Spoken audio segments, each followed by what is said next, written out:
It's a showcase for so many high school stars who have either committed or are still making their college decisions. Seniors from across the Peach State come together for one showcase today. It really is. It's a great event. Like you say, it's considered one of the oldest all-star games in America, not just the state of Georgia.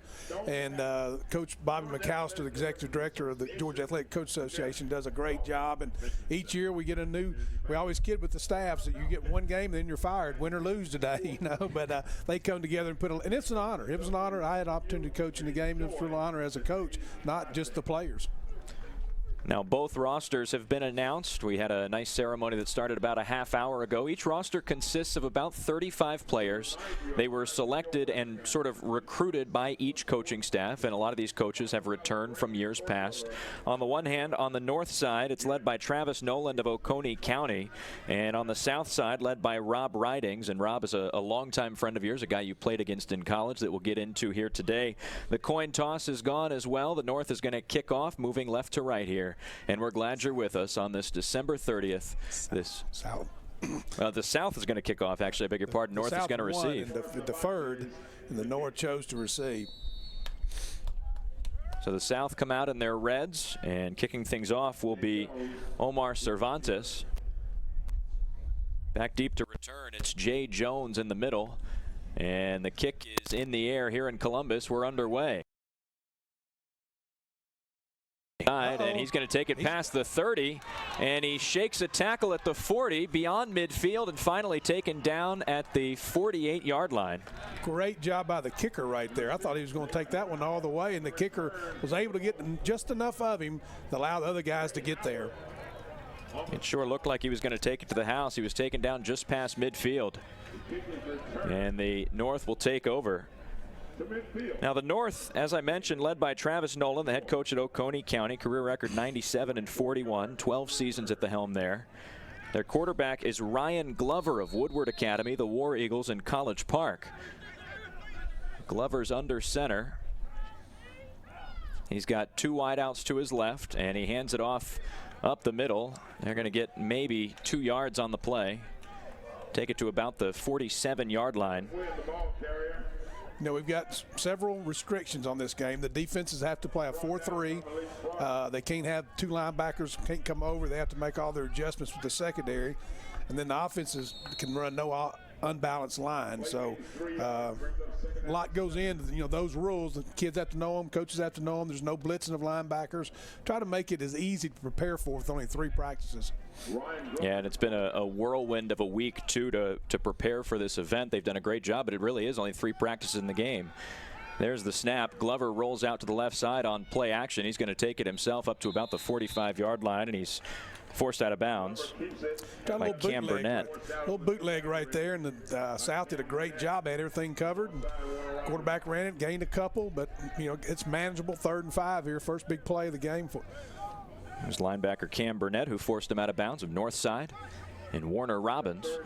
So it's 3rd down and 5 from the 45-yard line here in the annual GACA North-South Classic in Columbus, Georgia.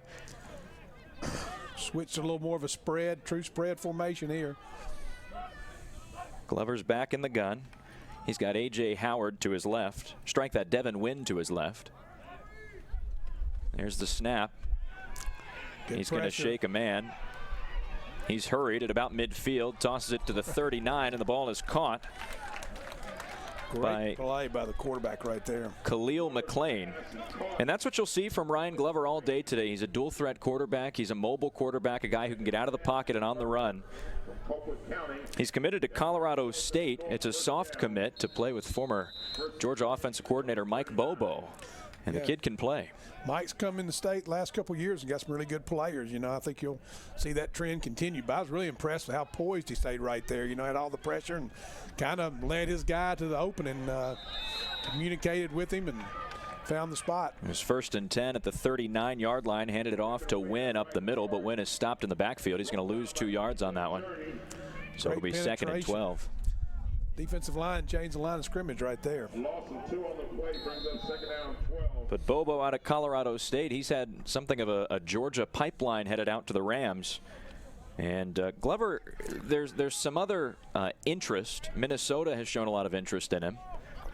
It was a soft commit to Colorado State, but he hasn't made his final decision yet. 2nd down and 12 from the gun. He tosses it to the left side, and it's McClung on the reception, but he's stopped in the backfield. Great job there by the defense again. They tried a little jailbreak screen, and the linebacker stayed at home and made the play. So it's 3rd and long. No gain on that play from the 41-yard line. 2nd, 3rd down of the drive. And let's see what Glover can do here. Once again back in the gun. Devin Wynn to his left. Takes the snap. He's got a man down the left side covered, and it's dropped by McClung once again. Khalil McClung of Creekside High School. About the 20-yard line, one-on-one coverage, and it's knocked down. So the north side get a 1st down out of it, but the drive stalls at the 41-yard line, and they're going to punt it away. You can only rush 4 on the punts. That's another one of the rules we have in this game. And you know, this is the scary part for the coaches of special teams. You know, you only have 3 practices, so you don't get a lot of work on them. Sam Barge is the punter, and he lofts a high one to about the 10. Back there is Drew Techman, and he's going to field it. Outrun 2 north side defenders, and up the left side, he's got a blocker. He's got some open field, and he trips at about the 34-yard line. It looked like Techman just got in his own way there on the return. I don't know that anybody got him. That's one, as a coach right there, you're saying, don't do it, run, run, run, you know, and he fielded inside the 10, but made a great run. And I tell you, this game over the years, there's been a lot of points scored on the special teams. It's because you really don't have the time to work them. I remember here several years ago, Greg Reed, who played at Florida State, it was a 14-7 game. He returned 2 punts for a touchdown. And traditionally, it's a pretty low-scoring game as well. As we mentioned, it's one of the oldest All-Star games. Last year, the final was 14-10, or I'm sorry, 2 years ago. Last year was rained out. Field conditions here in Columbus. So the South will take over, and the first handoff to the right side takes it up to about the 37-yard line. That's Mike Thomas. He had a heck of a year for Rob Riding's Thompson Bulldogs, and the rush attack of this South side is one to watch. Ridings for Thompson had a tremendous year. They went 14-1, made it all the way to the championship game.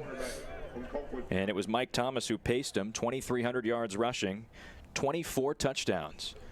Back in the gun, it's the quarterback, Jay Saunders. He lofts one up on the far sideline, and it'll fall out of his reach. Kind of fell out, slipped out of his break right there, receiver. He tried to double move, a little out and up, and like he had something, and he kind of slipped coming out of his break. Yeah, that was Techman, the intended receiver. And it'll bring up 3rd down in a hurry. It's 3rd and 8 from the 38-yard line. We're scoreless here, just over 8 minutes to play here in the first quarter of the GACA North-South Classic. Jay Saunders is the quarterback for the South Side. He's out of Colquitt County. Takes the snap from the gun. It's 3rd down and 8. Stumbles, recovers, keeps it himself, and he's past the 44-yard line, 46-yard line that is, and up for a 1st down. He'll take it beyond midfield. And the South on the charge. They move into North Territory. Really a heady football player, you know, coming out of that great Colquitt County program. And right there, he got a little pressure, didn't panic, and got outside. Nothing we need to mention, Kyle, the ball's always in the middle of the field in this game. That kind of helps things, you know, not like you see traditionally on the hash. So Saunders takes the snap and hands it off up the middle to Caleb Huntley, who's checked into the game at running back. Huntley takes it up to about the 45-yard line. That's a gain of 4, and it'll be 2nd down and 6. Huntley out of Locust Grove. South's got 2 hard running backs early, looks like. The South has 2 quarterbacks and 3 running backs on their roster, while on the other side, the North, it's just going to be the one man who takes most of the snaps at QB, Ryan Glover. And it looks like Saunders and Max Hughes. Saunders hands it off once again to Huntley, who takes it up the middle, and he's stopped at the line of scrimmage. No gain, maybe a gain of a couple inches on the play. That'll bring up 3rd down. But Saunders and Max Hughes will flip back and forth every series.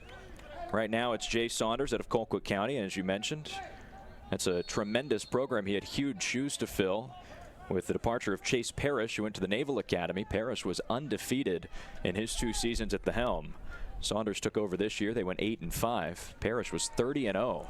Pass to the left side to Techman. He shakes a man and takes it up to about the 35. That's good for a first down. You know, 8-5 doesn't sound great, but I think they were 0-4 at one time. So yeah, they stayed the course and got things going there late in the year, and ended up running into Grayson, I think, in the third round, was eliminated. But he had a great season for him. Saunders had to learn quickly. He's targeted Techman a couple of times on that far side. He's back in the gun. They're moving quickly. Handoff up the middle once again. It's Huntley, and he's going to gain about 5 yards up to the 30. A little zone read right there. That end's starting to kind of fall in there a little bit. I wouldn't be surprised to see the quarterback keep it here in a minute. And big gainer. We're going to see a battle of two mobile quarterbacks today in Jay Saunders and Ryan Glover. Right there, a little. Takes a handoff. Here's a little wide receiver screen on the right side, and the pass is complete to Eli Watson out of Houston County. He's forced out of bounds at about the 23-yard line. That is what you refer to as a RPO, a run pass option right there. The quarterback could have gave it, he could have ran himself, or flip it out there, and he made a very good read right there. So it's 1st and 10 at the 23-yard line. Saunders hands it off once again up the middle. Huntley spins through a couple of defenders and up to the 10-yard line. That was great running right there. The offensive line is kind of imposing their will right now on the North. Gain of 13 yards, and it'll be 1st and goal from the 10. Saunders once again back in the gun. Huntley is with him. And it's a screen to the left side. That's Mike Thomas. Yeah. Thomas has two defenders on him up to about the 5. And that's where he's taken down. Thomas was a starting tailback, but they go into a 2-back set and they spread him out. You probably see a lot of that today, I imagine, with the short rosters. You only have 3 receivers on the roster. Exactly. I'm really impressed with the speed at which the Saunders South is playing. Hands it off up the middle once again from the gun, and Huntley will take it down to about the 1-yard line. So it'll be 3rd down and goal for the South side as they're knocking on the door for the first time in the North-South Classic. The North has won the last 5 meetings. Again, there wasn't one last year due to weather. Saunders takes the snap, hands it off to Huntley, and he's going to punch it in. So the South will score on their first drive today and take a 6-0 lead, PAT pending, here in the GACA North-South Classic. It was Huntley from the 1 to punch it in up the middle. Great job up front right there. We started out the drive talking about Mike Thomas and the great year that he had for Thompson, but it was actually Huntley who ran it up the field, and he's the one to ultimately punch it in. I tell you, Nash Bragg and Zach Quinley right there were very instrumental running the ball. Quinney is a Georgia Tech commit. Omar Cervantes with the extra point. And so the South will get on the board first. They lead the North 7-0. We take a break from Columbus, Georgia. It's the GACA North-South Classic. South 7, North nothing.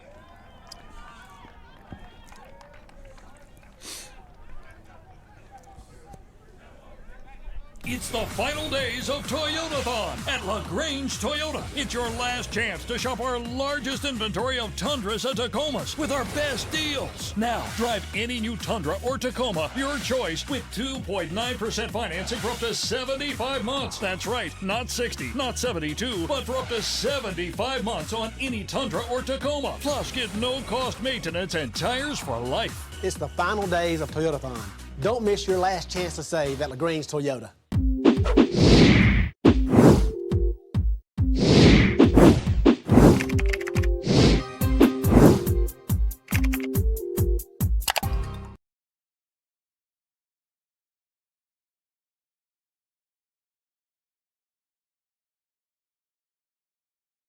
To Columbus.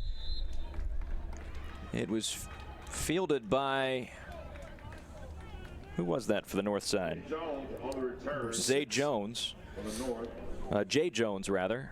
Jones returns it and takes it up to the 28-yard line. Actually about the 29, and that's where the North will take over. So the South gets on the board first from the 1-yard line. Caleb Huntley punched it in a moment ago. Kyle Tate with Steve Pardue alongside at historic A.J. McClung Memorial Stadium. Once again, it's Ryan Glover taking the snap, and he fakes the pitch, then hands it off to Wynn, who's taken down up at about the 36-yard line, a gain of 6 on the play. We're in a little counter play there. They've got Abe Nolan, Coach Nolan, Travis Nolan's son, as the fullback, and he was the lead blocker there. Had a very good block on the linebacker, and great 6-yard gain. You know, makes it very manageable. 2nd and 4. 2nd down and 4 for the north side. On their first drive, they got a first down, but the drive stalled at the 42. Handoff to Nolan up the middle, and he's stuffed at the line. That was a great feel right there by Jalen Josie on the tackle. Yeah. Josie had a north side, and Warner Robbins had 36 tackles, including a sack this year. So it brings up 3rd down. It was a manageable 2nd and 4. Now it's a slightly more difficult 3rd and 4. Ryan Glover, the quarterback for the north side, had close to 3,000 yards. In fact, he was 2 yards shy. 2,998 yards passing, 10th in the state of Georgia this year. 37 touchdowns, good for 7th in the Peach State. 3rd and 4, takes the snap from the gun. He's got a look on the right side, and it's almost picked off. That was going to be a touchdown right there. 21. It was Eugene Brown out of Tucker. He had it read all the way. I think there was a little confusion right there. We had 2 receivers in the same spot, and you know, when you're in an all-star game, you're going to have some of that. And Eugene sit on it, and if he would have caught that one, I don't believe anybody was going to catch him. So they got 6 yards on 1st and 10, and then it stalls from there. Stopped at the line on the handoff to the fullback, and then the incompletion nearly picked off, so they'll punt it away. It's going to be Techman back to receive it at about the 28. He shakes one man, breaks right, and is taken down at the 37-yard line. So the 2nd time the North has had to punt it away. It was Sam Barge on the punt, and the South once again will take over, looking to add to their 7-0 lead with about 3 minutes to play here in the first quarter. And you mentioned you're going to see a lot of that with the 2 receivers in the same spot, miscommunication. We have to remember that most of these guys have never played together before. Right. They've come in, they met each other for the first time 3 or 4 days ago. They throw together a team, they have 3 practices, and then they're out there on the field. Handoff left side. And this time it's Mike Thomas back at the running back position. We saw Caleb Huntley handle most of the handoffs on the first drive, but now it's Thomas, and he takes it for a gain of about 7. It's 2nd down and 3. I tell you, in saying that, that's why that first drive to me, the South ran was so impressive. Yeah. You know, they look like they've been playing together all year. The speed, the tempo they're playing at, and really playing physical. It's Max, actually strike that. It's Jay Saunders still at the quarterback position. We were told that it would be Saunders and then Hughes back and forth every series. It's an incompletion to the left side, and it'll bring up 3rd down and 3. Ball is on the 45-yard line. And while, Steve, you didn't actually coach in this game last year, you coached the week leading up to the game until the bad weather rained it out. So you know that it can be a hasty 3 or 4 days from check-in to practice to all the events that you have. As here's the snap on 3rd and 3. It's a handoff, and he's going to stumble at the 45-yard line. That handoff was to Demetrius Davis, the 3rd running back, and a man we haven't seen take a handoff until now. Yeah, you know, because the game's obviously real important, but you want these kids to enjoy this experience also, you know. So I think the coaches and the Coaches Association does a great job. You know, we took 6 kids out to the Children's Hospital the other day, and the kids there were really excited to see them, but I'm not sure our kids didn't get as much out of it. But really, they were really impressive, our kids were, how they, you know, talked to those kids and really made them feel comfortable. An amazing event surrounded by wonderful things for the community of Columbus. It was a bad snap on the punt, but he'll get it off anyway. That's Cervantes. It's going to bounce around at about the 20-yard line before ultimately being downed by Antoine Kincaid at the 20. So it's 7-0. The South leads. North is going to take over once again, under 2 minutes to go from their own 20. And it's fun for the players, too, not just to get to play in this game, but they got an opportunity to go bowling yesterday, and Well, it's awesome, too, to just be part of the history. This series started in 1938. They've played it off and on since then. Of course, they took 1941 to 45 off for World War II, and they've missed a couple other games like last year due to weather. This is the 72nd game overall, though. The South leads the series 34 to 33, and there were also 4 ties. North has been dominant lately, though, as they're going to take over once again here. It's a handoff right side. He bounces out. That's A.J. Howard, and he's got some big room. Finally forced out of bounds at the 47-yard line. Surprised they didn't get 15 more on that one. He even a little bit late. I saw in your graphic, I didn't realize Dusty Mills, who's Rob Riding's father-in-law, was a state championship quarterback at LaGrange High School in 1955, played in this game on the winning South team. He sure did. I did not know that. Rob Riding's the head coach of the South Side. His father-in-law, Dusty Mills, the QB in the 55 game. This game goes way, way back, and it's been in Columbus now for the last decade and a half. It's found a nice home here at McClung Memorial Stadium. 1st and 10 from the 44. They're going to pass it on first down. It's across midfield. The pass is complete to Khalil McClain. A little hitch right out there, and the quarterback read it and got the ball out to him. Yeah, this game used to be played in the summertime. It used to be, it would rotate between Atlanta and Athens, where the coaches clinic would be, either at Georgia Tech or the University of Georgia, and then we moved it here in Columbus, and I think it's a lot better time for it because so many of the kids started going to college, as soon as high school's over. So this allows them, a lot of them haven't been done playing but 2 or 3 weeks, so they're still in pretty good football shape. So the North move into South territory to the 45-yard line, 1st and 10. It's a handoff to A.J. Howard out of Stevens County. He's taken down, no gain on the play. Back at the line of scrimmage at the 45, so it'll be 2nd down and 10. South leading 7-0, time winding down on the first quarter. Again, it's Ryan Glover at the quarterback position. 3-star QB according to 24/7 Sports. A 155th rated prospect in the state of Georgia. It's 2nd down and 10 for the blue jersey wearing North Side. He takes the snap from under center. It's a play action. Doesn't have anybody to throw to, so he tries to take off on his own, and he's tackled by Malik Clark. Clark was in the backfield and waited for him to meet him at about midfield.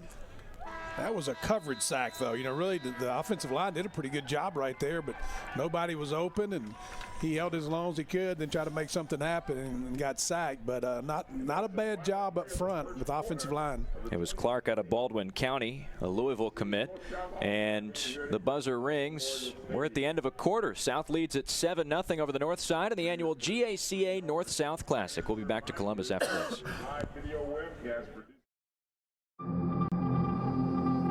The game starts in the film room and continues in the locker room. It locks down on the sideline, then plays out on the field. The game is controlled from the top down, mind over matter. Every second on the clock, every inch on the turf, fought over and decided upon by every player out there. It's their game, where strategy and speed of thought conquers all.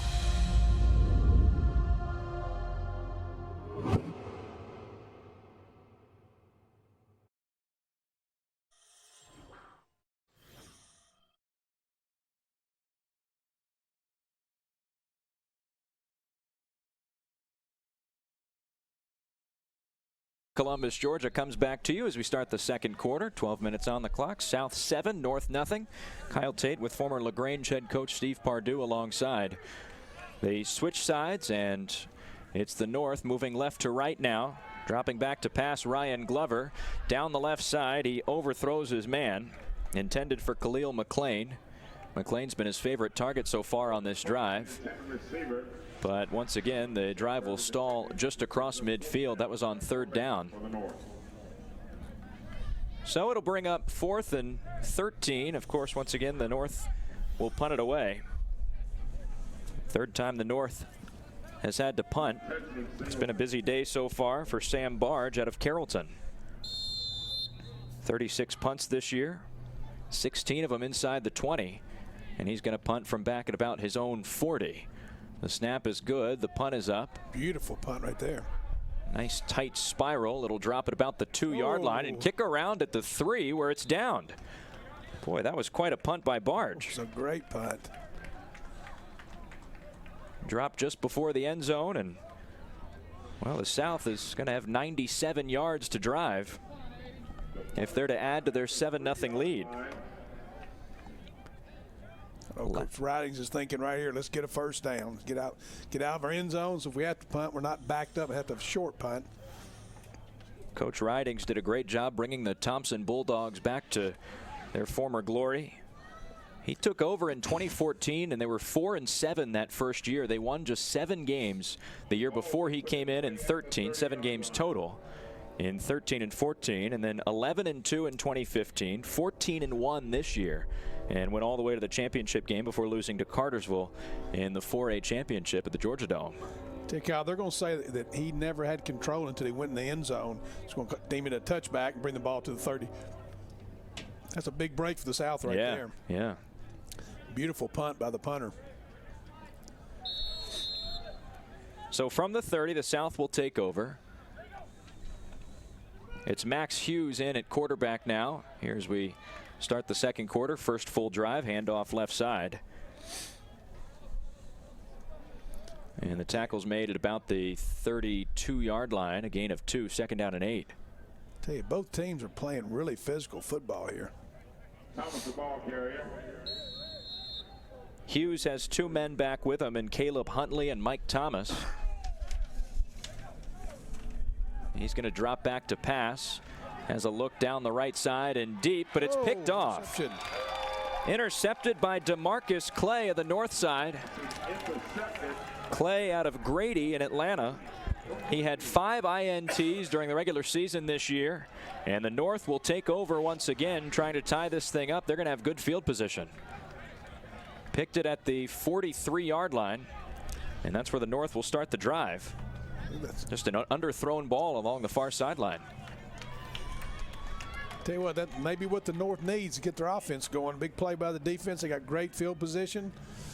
That really struggled so far to run the football, though. And again, worth noting, they had made the quarterback switch as we expected from series to series. Looks like they're going to go quarter to quarter between Saunders and Hughes. And now the North will hand it off to Howard, who is dropped in the backfield, a loss of 3 yards.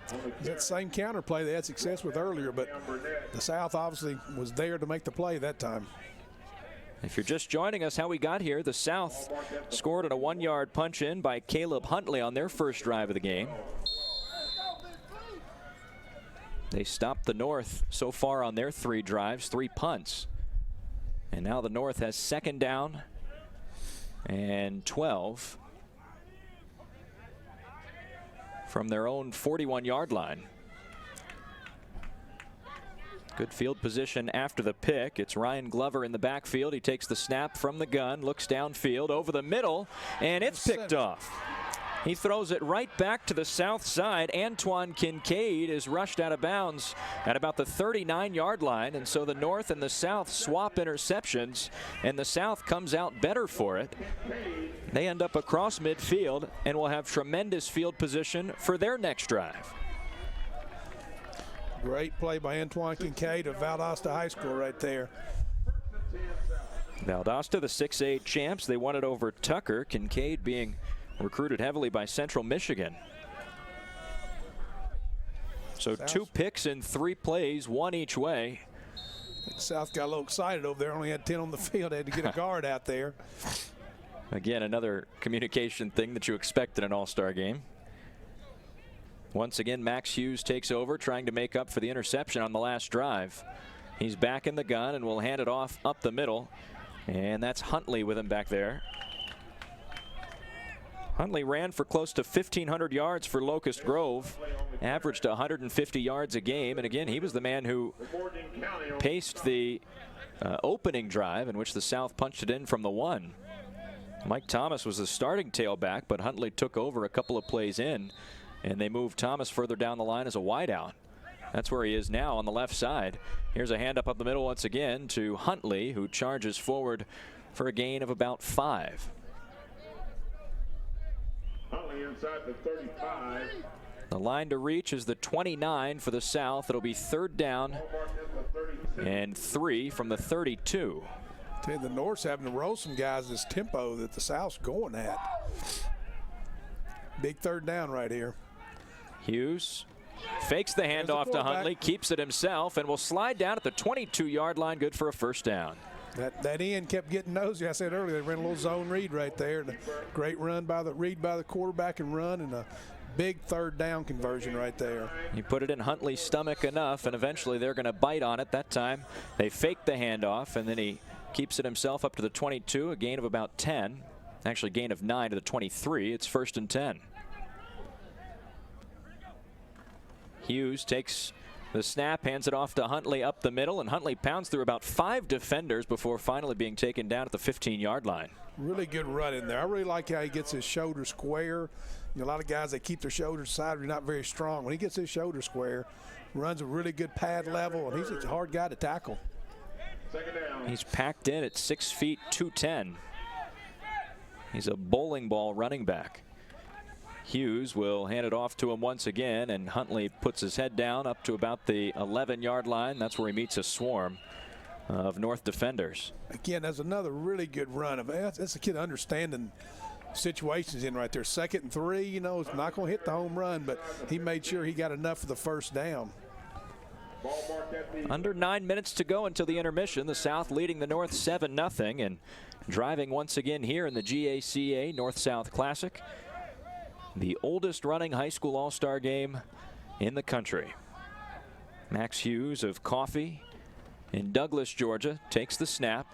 It's first down from the 11, scrambles to the right side, throws it toward the end zone. It's out of bounds. He just throws it away, and there's a flag down at about the 5-yard line. Great coverage there by the North. I believe they're going to the South with having a lineman downfield.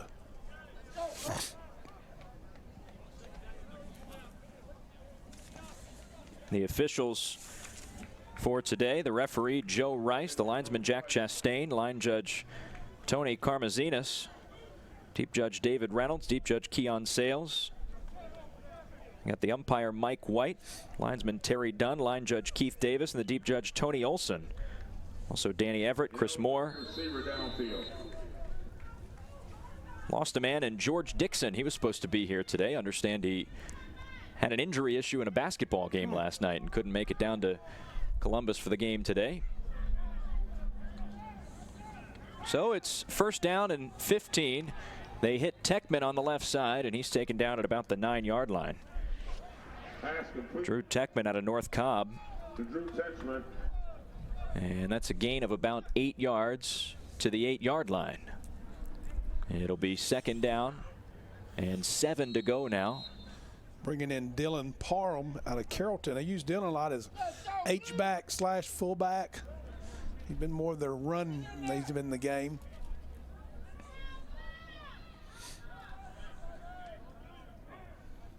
Hughes has 2 to his left, 1 to his right, hands it off up the middle. Nice running. And he's taken down at about the 2-yard line. That was Demetrius Davis on the carry. He's going to be short by about a yard. Had to get to the 1. He was taken down at about the 2. So it's 3rd and 1 from the 2-yard line. The South once again seeking pay dirt here, already up a touchdown. South got a lineman injured right there. And they're going to take a timeout. It's a little bit scary. Your center shook up right there, so. And you never like to see an injury in an all-star game like this. That's really worst-case scenario, because this is a showcase for these guys one last time to show what they can do in their high school careers. They're all seniors in this game as well. Right.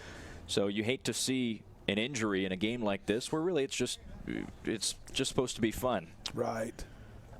A.J. McClung Stadium. Boy, it's a historic venue, and it's been the home of this North-South Classic for the last 15 years. Named after A.J. McClung, a former Columbus mayor and a civil rights activist. McClung it was well known in the Columbus area for peacefully negotiating desegregation when there were a lot of riots going on around the South and around the state of Georgia. And he was well known in Columbus for being the activist who brought desegregation with peace surrounding it. Not easy to do. Capacity 15,000, and there's a lot of football history that has been played here at Memorial Stadium. It used to host, most notably, the Georgia-Auburn game here.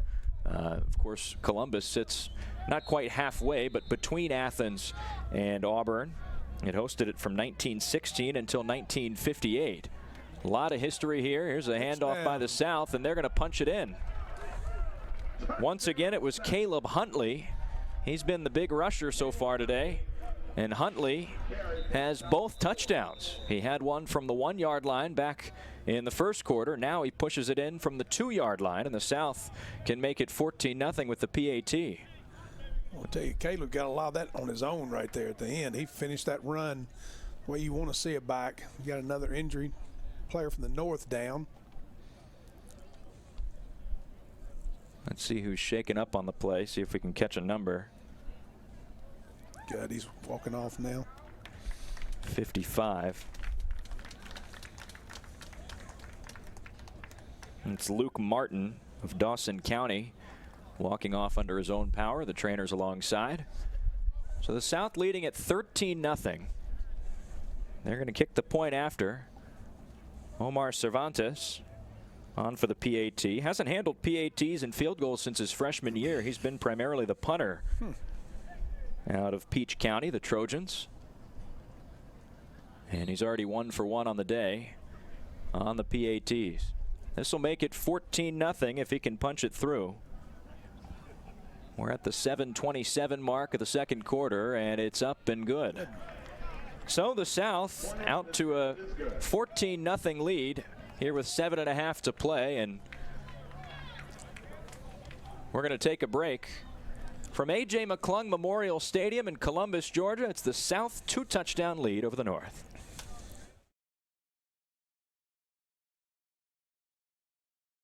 It's the final days of Toyotathon at LaGrange Toyota. It's your last chance to shop our largest inventory of Tundras and Tacomas with our best deals. Now, drive any new Tundra or Tacoma, your choice, with 2.9% financing for up to 75 months. That's right, not 60, not 72, but for up to 75 months on any Tundra or Tacoma. Plus, get no-cost maintenance and tires for life. It's the final days of Toyotathon. Don't miss your last chance to save at LaGrange Toyota.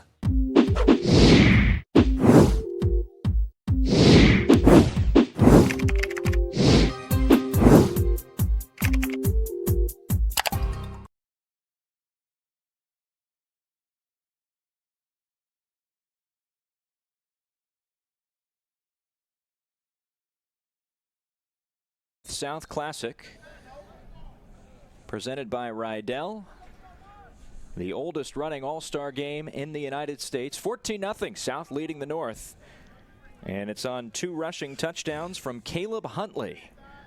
The South will kick it off back deep to return for the North side. It's taken in at about the 17-yard line. He's got some room to run, crossing field, and at about the 37, he's going to be wrapped up. Oh, he fumbled there at the end of the play. I don't know if they're calling him down or not. There was a fumble at the 38. They're saying he was South down, thinks though. he's got it. Yeah, the North will maintain possession. South thought they recovered it there. They went running off the field in celebration. But indeed, the North will take over. You really want to thank the referees for this game. They are volunteering their time to do this, to make this event happen. So big shout out to them, because without them we wouldn't be playing. Also big thanks to Rydell for presenting this game. And the live stream sponsored by LaGrange Toyota. 14-0, South leading. And the North, their offense has really stalled today. Best field position they had was on their last drive, but on the second play of the drive, it was picked off right after they had picked it. So Each team swapping picks. So the North will take over. They'll hand it off up the middle to A.J. Howard, and Howard stopped after a gain of 2 yards at about the 40. I think that's been their biggest problem. They can't get anything going running the football, you know, so they're not throwing it because they want to. They're almost having to throw it, getting situations, and then you get the South pin their ears back. They're getting good pressure on the quarterback, and the secondary's done a great job. The South has been pounding it on the ground. The North hasn't been able to get that going. Once again, Ryan Glover back in the gun. He's got Howard to his left. 2-touchdown lead for the South. Pass to the right side. It's complete and quickly stopped after a gain of 5 or so. The little quick hitch route out there, and that's what you want to do. You know, it's hard to take that away, but you got to make sure you tackle them, and that was a great tackle right there. He didn't get any extra yards after he made the catch. There's Dondre Sanderson at a Peachtree Ridge. So it's 3rd down and 3 from the 45. Glover and Howard once again in the backfield. 2 men to the right, 2 men to the left.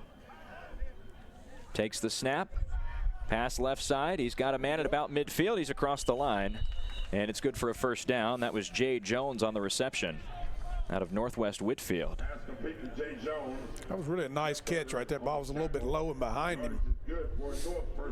Had to turn to meet it and then turn back upfield. And he's taken down at about the 46-yard line. 6 to play here until halftime. South leading it by 2 touchdowns. Ryan Glover for the 3rd time today has the north side across midfield, but it's stalled right around there every time. He drops back to pass, lofts it up down the left side. He's got double coverage, and it's batted down. Khalil McClung was the target. Yeah, I don't think they want those receivers that close. Like you say, they were able to get 2 guys to the ball. Achilles Leroy was on the coverage down the far sideline. Tell you, the North's defense needs to make a couple more 1st downs. You know, it seems like the South starting to get momentum and kind of wearing them down the run game. So I think the more they keep their offense on the field, the better their defense will be. It's 2nd down and 10. Ball on the 46-yard line. Glover takes the snap. He's got a man short on the left side. He tosses it up, and it's picked off again.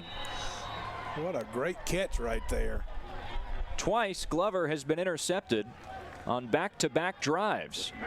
And the South threatening to blow the doors off this ball game early here in the 2nd quarter. What a catch right there. It was Sean Schamberger on the interception. He's committed to Tennessee. He's out of Colquitt County. And again, the South will take over. This time it's Jay Saunders at quarterback. So both Saunders and Hughes have led the way down the field, although it's been the run game that's done it. Saunders and Hughes were both handing off to the same man, and Caleb Huntley. This time he's got Demetrius Davis out of Coffee High School behind him. He's going to drop back to pass on 1st down and finds Davis left side, but throws it behind him, and it'll fall incomplete. That'll bring up 2nd down and 10. They're back at their own 36-yard line. Really good read there by the quarterback. Just didn't make a really good throw right there, but made the right decision. They had everything covered down the field. Just hit the back on a little swing route, and I think he had some good yardage there. Jay Saunders led the Packers of Colquitt County to a quarterfinal state appearance. But as I mentioned earlier, he had big shoes to fill, replacing Chase Parrish. Parrish, a commit to the Naval Academy.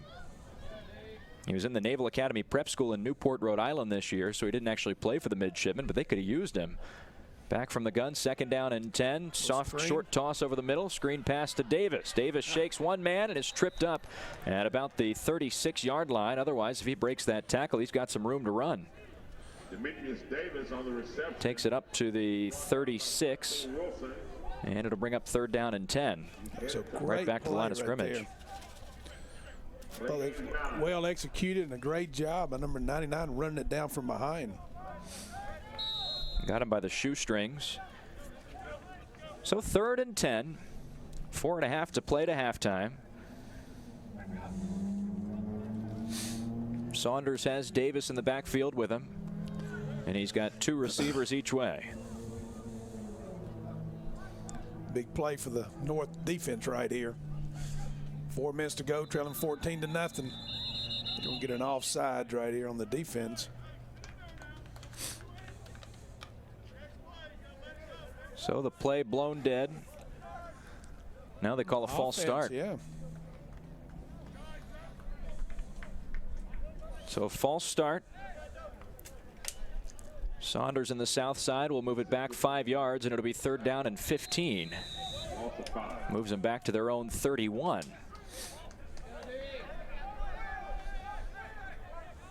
Chase Parrish was a dual threat QB that a lot of Colquitt County fans, well, they're excited to see him in a Middies uniform. Navy went through about 4 quarterbacks this year, and they really could have used Parrish.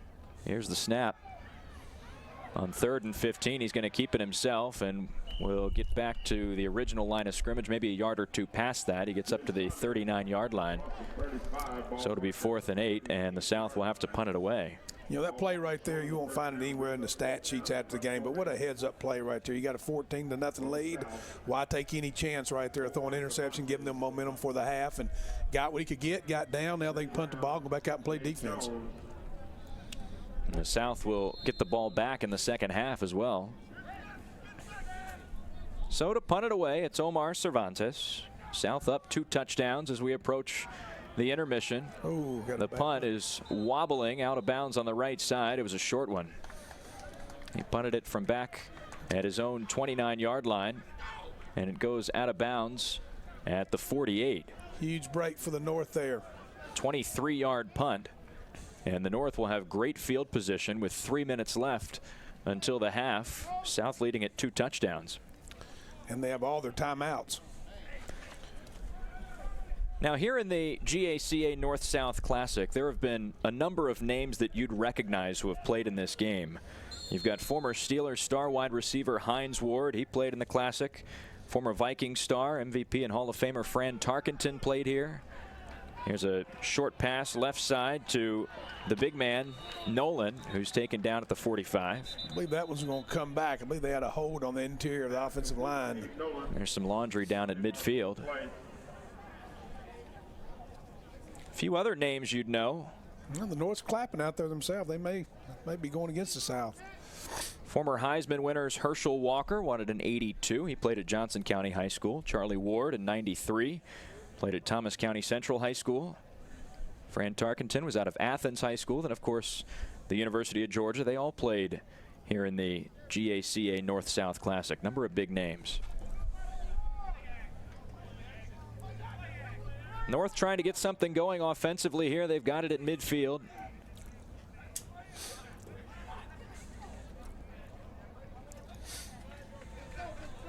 Penalties against the defense. Yep. And that's going to take it up to about the 46-yard line.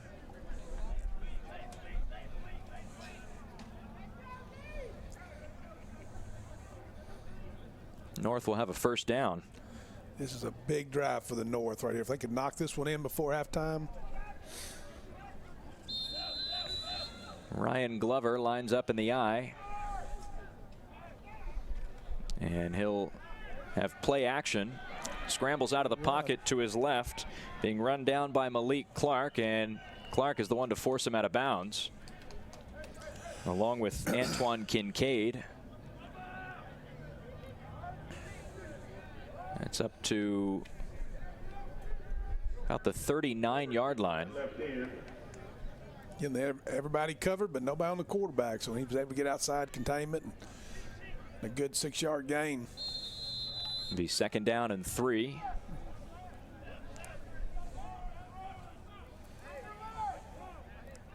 Glover once again in the eye, and this time he hands it off. Nice running right there. It's Devin Wynn who breaks to the right side and is tackled at about the 30-yard line. Actually at the 31. It's good for a first down. I'll tell you what, that was a really nice run by Devin. They had that play pretty much diagnosed, and he made a little jump cut and got outside and got his shoulder square and got back up the field. Handoff up the middle, but he breaks right, breaks out of it, and it results in a first down. From the 31, 1st and 10. 2:20 to go until the half. South up 2 touchdowns, but the North charging.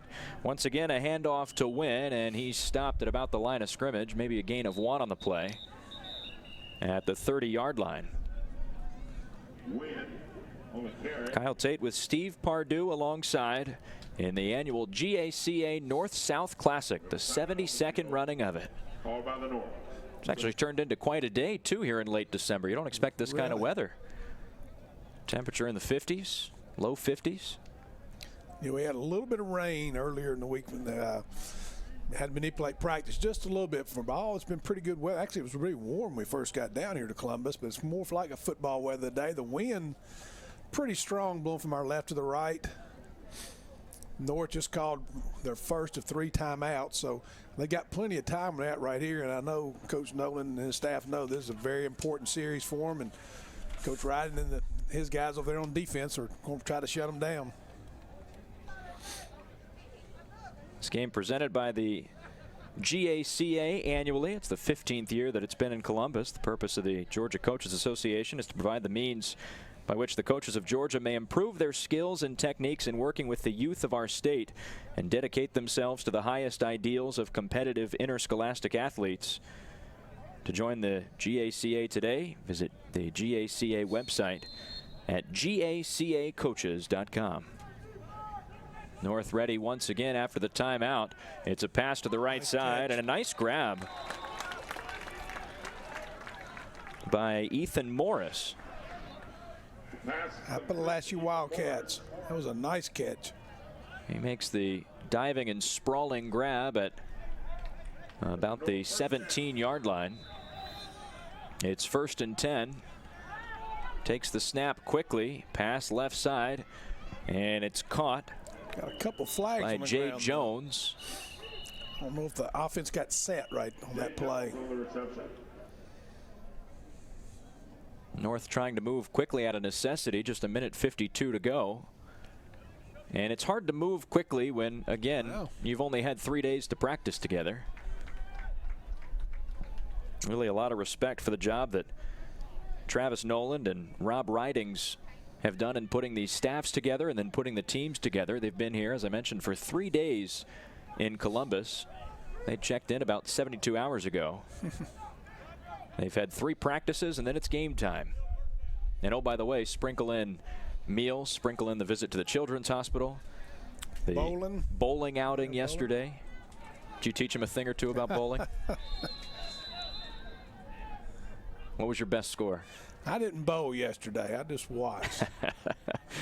You didn't want to embarrass him, huh? Oh. Pass left side, and it's caught. And he had his feet in the end zone, but he's down at about the 1-yard line. I thought he was throwing to the receiver in front. That was Jones behind him who made the catch. And the ball is spotted at the 1. It'll be 1st and goal. Is that a curl route run by Jones? Yeah, it had a little slant in front of it, and I'm not sure who he's throwing to, but it worked out. So Glover has the north side down to the 1-yard line. This is 1:24 on the clock, and the clock running. They're going to take it straight back up the middle. A quarterback sneak, and Glover has it in. Touchdown north side. Ryan Glover punches it in from the 1, and the North are on the board for the first time. Big score for the North right there. With time running short, they took over at about the 3.5-minute mark. The drive takes about 2:15. And on for the point after is Sam Barge. Barge out of Carrollton has his first opportunity at a PAT. He was 13 of 14 this year and 9 of 12 in field goals. The snap, the kick, and it's up and good. So the South lead it 14-7 over the North now, but the North charge at about 60 yards. And with 1:17 to go, it's a touchdown lead to the South. We'll be back to Columbus after this.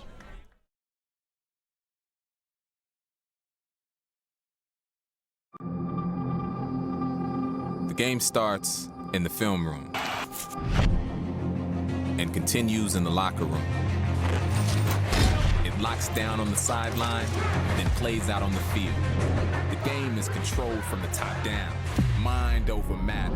Every second on the clock, every inch on the turf, fought over and decided upon by every player out there. It's their game, where strategy and speed of thought conquers all.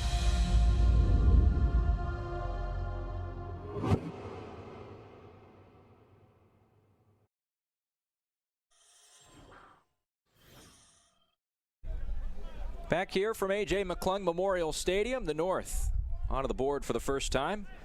South leading at 14-7. Kyle Tate with Steve Pardue alongside. On a beautiful Friday afternoon in Columbus, Georgia, right on the Georgia-Alabama border. Just about 35 miles from Auburn. Sam Barge will kick it off for the north side. 3 men back deep to return, anchored by Caleb Huntley. And Huntley has anchored the offense as well for the south side. Huntley's in the middle. They kick it off, and it will be Huntley to field it back at his own 3-yard line. He takes off past the 20. He's got a hole, and he stumbles and bumbles up to the 42-yard line. We've had a couple returns like they were going to be bigger, and they just got kind of stumbled up. It's about the 3rd time we've thought that a kickoff might be taken to the house, and he's just tripped up. And he takes it to the 42. So the South will take over. Time running short. 1:09 to go until the intermission. And the South trying to put some points on the board. They're going to get it back after the half as well.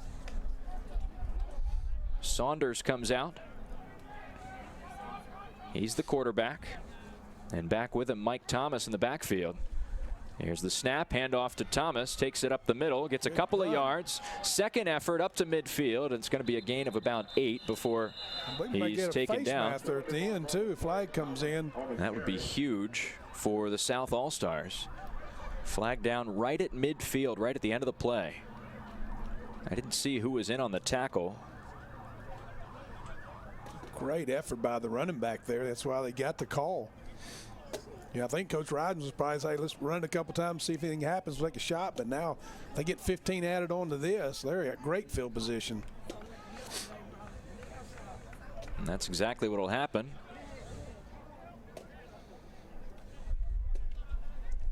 So they're going to mark it off from the 50. They'll take it up to the 45, just a 5-yarder, not a 15-yarder. And Saunders will move once again on just one play and the penalty into North territory. Saunders joined by Thomas in the backfield. Thomas out of Thompson High School, had a great year this year. Saunders drops back, throws it over the middle, and it'll fall incomplete. Threw it well wide of Eli Watson, who was streaking down the middle. And nobody within 5 yards of it, so it'll bring up 2nd down and 10.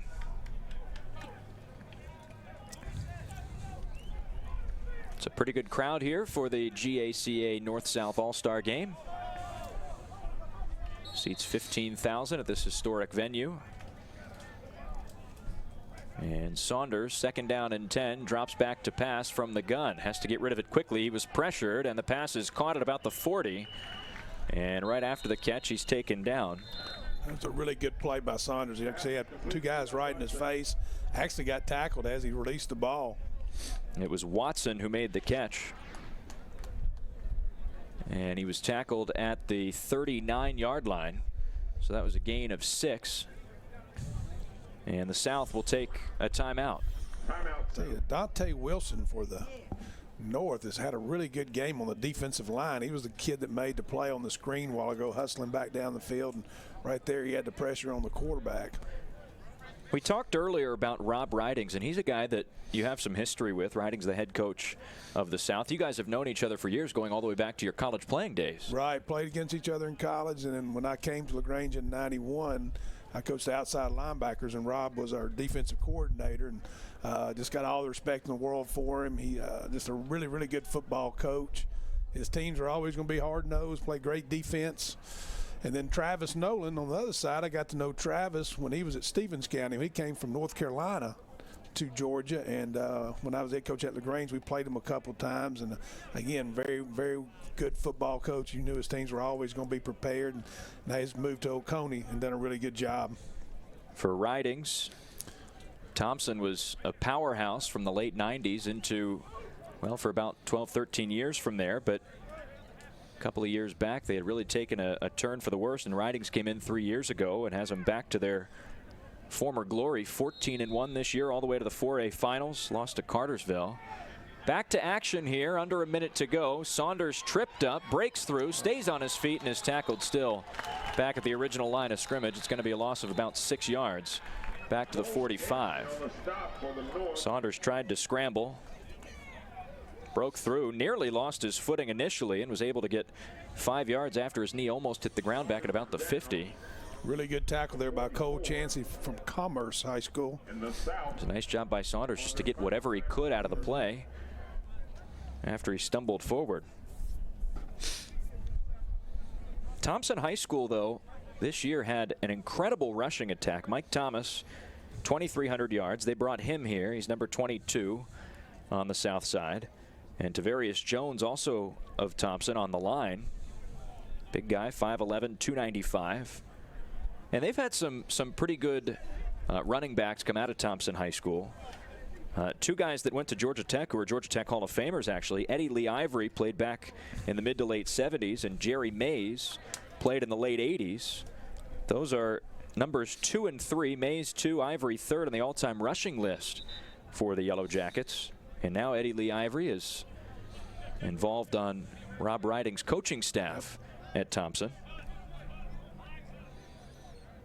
Perhaps the most famous alum, though, of Thompson High School is the great punter Ray Guy. And he's been involved at Thompson as well, coming back. Of course, went on to Southern Miss and then a Hall of Fame punting career. For the longest time, we couldn't actually say that he was a Hall of Famer. He should have been. It should have been much earlier than 2014 when he finally was elected to the Hall of Fame. But Ray Guy, perhaps the greatest punter of all time. There's a timeout here. And Luther Welch used to be the coach at Thompson, was a Hall of Fame coach. And he was one that really put Thompson on the map, and then left and came back and put them back on it again. And I know Rob really was honored he had a chance to work them a couple years. It's the 15th GACA North-South Classic in Columbus, the 72nd overall. The South leads the series and leads the game. They lead the all-time series 34-33. Lead the game today 14-7. It was originally held in Atlanta until 1966. A couple of years in there, as I mentioned earlier, they missed for World War II in the early 40s. But it's been in Columbus since 2003. Last year, my partner Steve Pardue was supposed to coach, and it was washed out. The field conditions It didn't look anything like today looks. He said you walked out onto the field and your feet were just drenched. Saunders drops back to pass out of the timeout, and deep downfield on the left side. The ball is batted down, nearly picked off. Now they're going to give the North a little bit of time here now. They'll get it back at midfield with 33 seconds left. Took a shot downfield, and it was Jacoby Griffin who almost intercepted it. He had a read on it. It was actually knocked away by the intended receiver, Drew Techman, out of the corner's hands. Jacoby's out of Rome High School that won state championship this year. I had a chance to visit him yesterday. He's one of 4 brothers that played on the team for Rome High School. The Rome Wolves. They beat Buford this year in the 5A championship.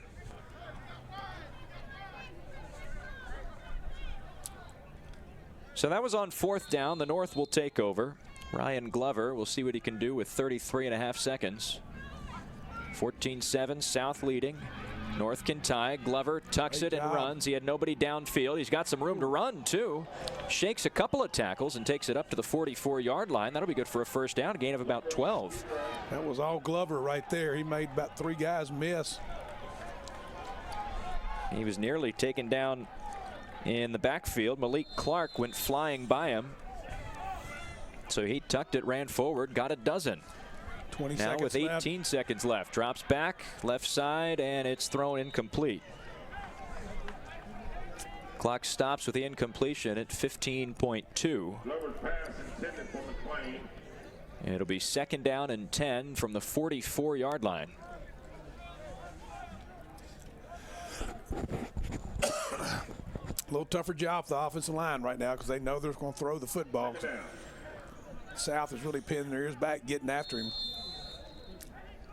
And it helps with time in the pocket that, again, because it's an all-star game, the linebackers can't blitz. Good protection this time. Dropping back left side, and it's caught near the 35-yard line. Hits his knee immediately. They called timeout.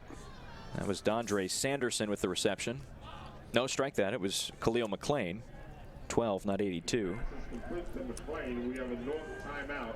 So McClung makes the catch. You know, you hear all the time about quarterbacks being dual threat, guys who can pass and run. Well, McClung this year at Creekside High School with the Seminoles in Fairburn, Georgia, he was really a triple threat. He was a quarterback, went 1,700 yards, 10 touchdowns. He could run, so there's your dual threat. More than 1,200 yards on the ground, 18 touchdowns. And oh, by the way, he was also a receiver, and that's where he's playing today. McClung may take a couple of snaps under center, but for the most part, it's Ryan Glover taking 85 to 90%. So McClung really, he's a triple threat, and he's just an athlete. Tell you what, we got 7 seconds left. See what Coach Nolan's going to do. Do you take a shot at the end zone, or you try to get a short pass off quick and get your field goal kicker out there to cut it to 14 to 10? South obviously playing way back off of them, so they got the layup, what I call if they want it. Glover is back in the gun. He's got Nolan beside him. Nolan helping to block and give him more time in the pocket. Steps up, throws downfield for the end zone, and it's knocked down. Good play. In and out of the hands of the corner. On the coverage, that was Sean Schamberger. And the buzzer sounds. It's the half. So the North had one shot. They send it down the left side toward the end zone, but the South will hold on 14-7 headed into the intermission here in the annual GACA North-South Classic. Back for halftime after this. Cheston Barbecue, proud concessionaire for the 2016 season.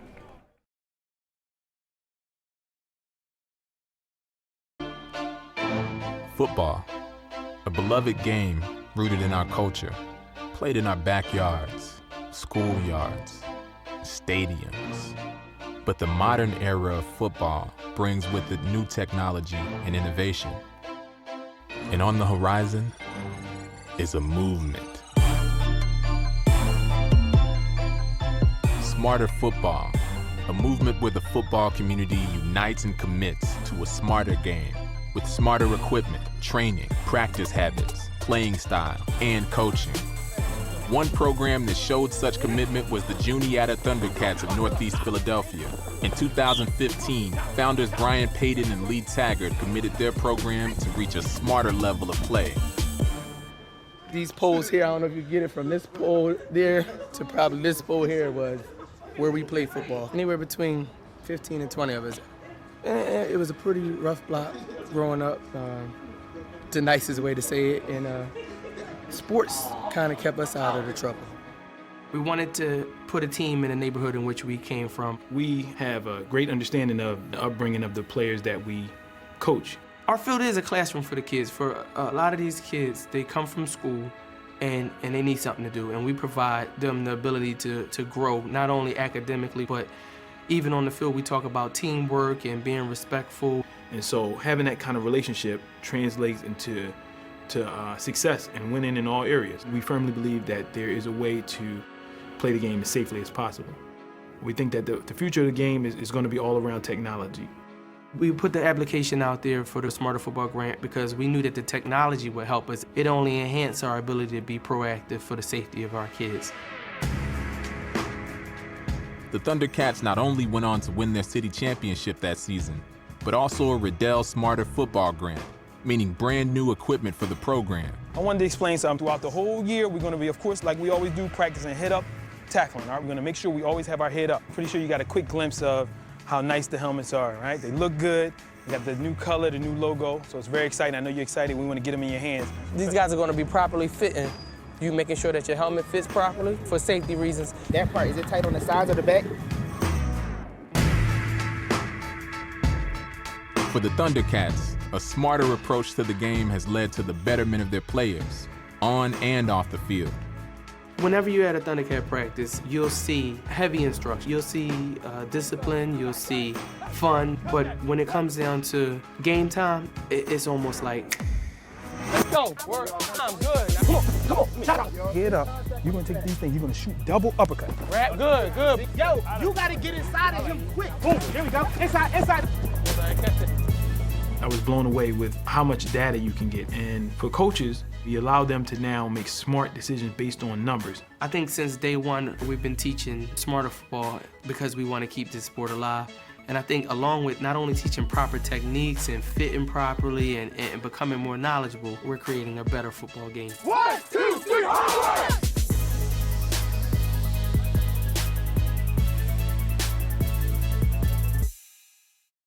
It's the final days of Toyotathon at LaGrange Toyota. It's your last chance to shop our largest inventory of Tundras and Tacomas with our best deals. Now, drive any new Tundra or Tacoma, your choice, with 2.9% financing for up to 75 months. That's right, not 60, not 72, but for up to 75 months on any Tundra or Tacoma. Plus, get no-cost maintenance and tires for life. It's the final days of Toyotathon.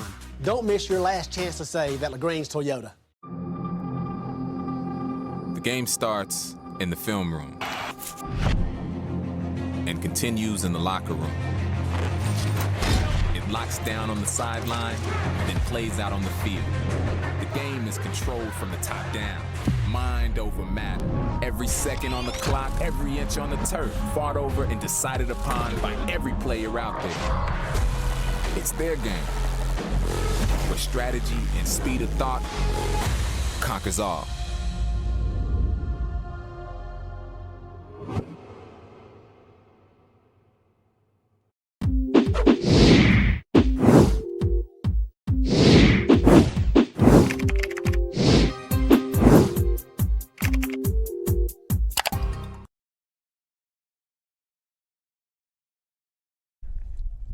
Welcome back to A.J. McClung Memorial Stadium. Kyle Tate with Steve Pardue alongside. It's the annual GACA North-South Classic presented by Rydell, and a great package that you just saw from them. The live stream sponsored by LaGrange Toyota. And Steve, so many people put in countless hours, many of them volunteer hours, to put on this tremendous event annually in Columbus. There's a reason that it's lasted for 72 years, and it's all the people over the decades who have put in endless work. And there's a reason it's been in Columbus for 15 years also. The Columbus Sports Council, Mary Sherman just does an unbelievable job with us. And again, it's nothing that we throw together at the last minute. There's a lot of time during the year. You know, the Hilton Garden Inn does such a good job. Their staff to make the kids feel comfortable when they come there. You know, it really is. You know, as far as the bowling, we added that. You know, we added going to the children's hospital. And that's something we want to try to really build upon, those deals, because we were able to take them some little stuffed animals, the kids, and like I say, hang out with them for about an hour or so. And we're going to keep trying to find more and more things like that. But it's again, the Columbus Sports Council just bends over backwards to really help us out.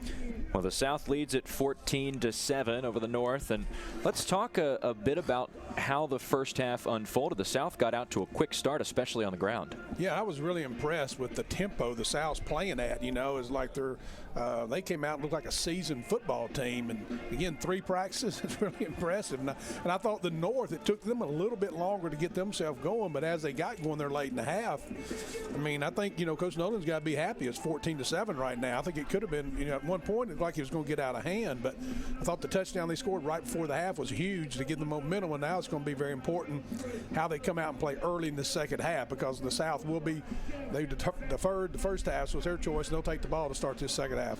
We talked coming in about Mike Thomas, who had an amazing season for the Thompson Bulldogs. Of course, Rob Ridings is his head coach for the South, but really it was Caleb Huntley out of Locust Grove who took over, and he's got both rushing touchdowns. He led that first drive straight down the field to get the South out to the quick 7-0 lead. He's punched it in from the 1 and from the 2, and it's been Huntley through and through at least the first quarter and a half on the ground. The rushing attack has really paced things for for the south side. Over on the north side, they stalled a little bit. They had a hard time getting it down the field in their first couple of drives. Their first 3 resulted in punts, but Ryan Glover was able to overcome a pick and then got it to the 1-yard line and punched it in himself. So we've seen 3 short rushing touchdowns, and it looked like the North was starting to steal some momentum there down the stretch. Yeah, I think Ryan Glover, he's got to be a worry for you every play, because whether you get pressure on him or not, he can pull it down and make plays with his feet and his arms. So I'm sure the South's talking to their kids about that. Don't give up on a play because he may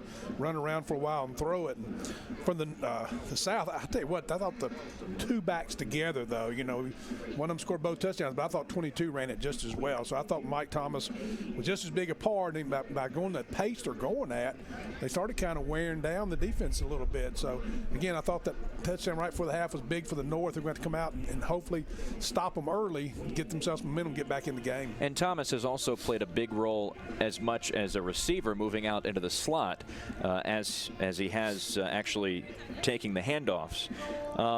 But you mentioned Ryan Glover, back to the quarterback for the north side. He's a soft commit to Colorado State to play for Mike Bobo, the former offensive coordinator at UGA. Joe Cox, the former Georgia quarterback, he's the tight end coach at Colorado State. There's a huge pipeline right now for Georgia, for the state of Georgia, going out to Colorado State because of that connection. But Glover right now is being recruited from a number of different fronts. It's just the soft commit to play for the Rams. He's also been recruited heavily by Minnesota. He's a playmaker, though, wherever he ends up going. No doubt about it. And I think no matter where Mike Bobo's at, he's going to have friends in Georgia, and people are going to call and tell him about players. I'm sure he'll recruit this state always. But, yeah, I've been impressed with Ryan. I think he's done a good job. He threw the 1 interception, but most of the time he's made really good decisions. When people aren't open, he pulls it down and runs. When they are, he's hit them and made a big throw, get the ball down to that 1-yard line for the short throw. By the way, on the other side for the South All-Stars, E.J. Scott is also a hard commit to Colorado State, and they may end up playing together. Scott out of McCeachin High School in Powder Springs. So the South leads at 14-7.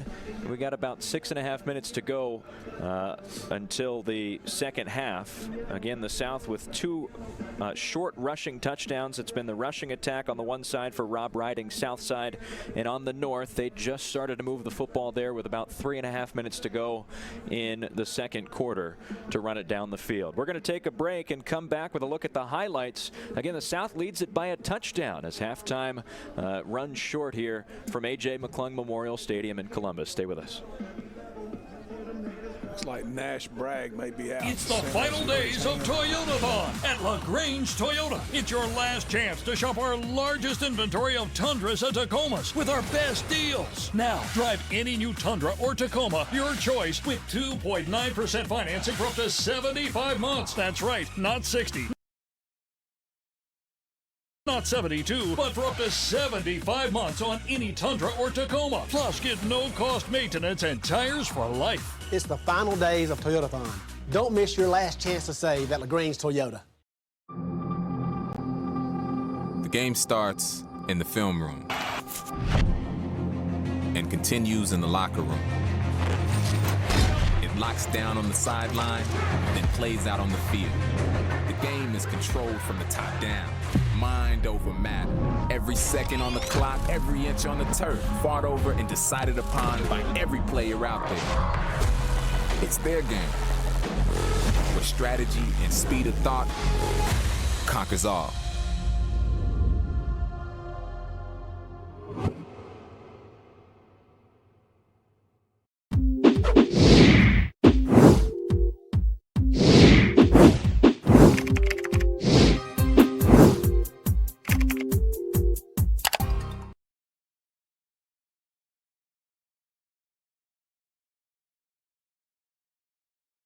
North-South Classic, the longest running high school football all-star game in the United States. Been running since 1938.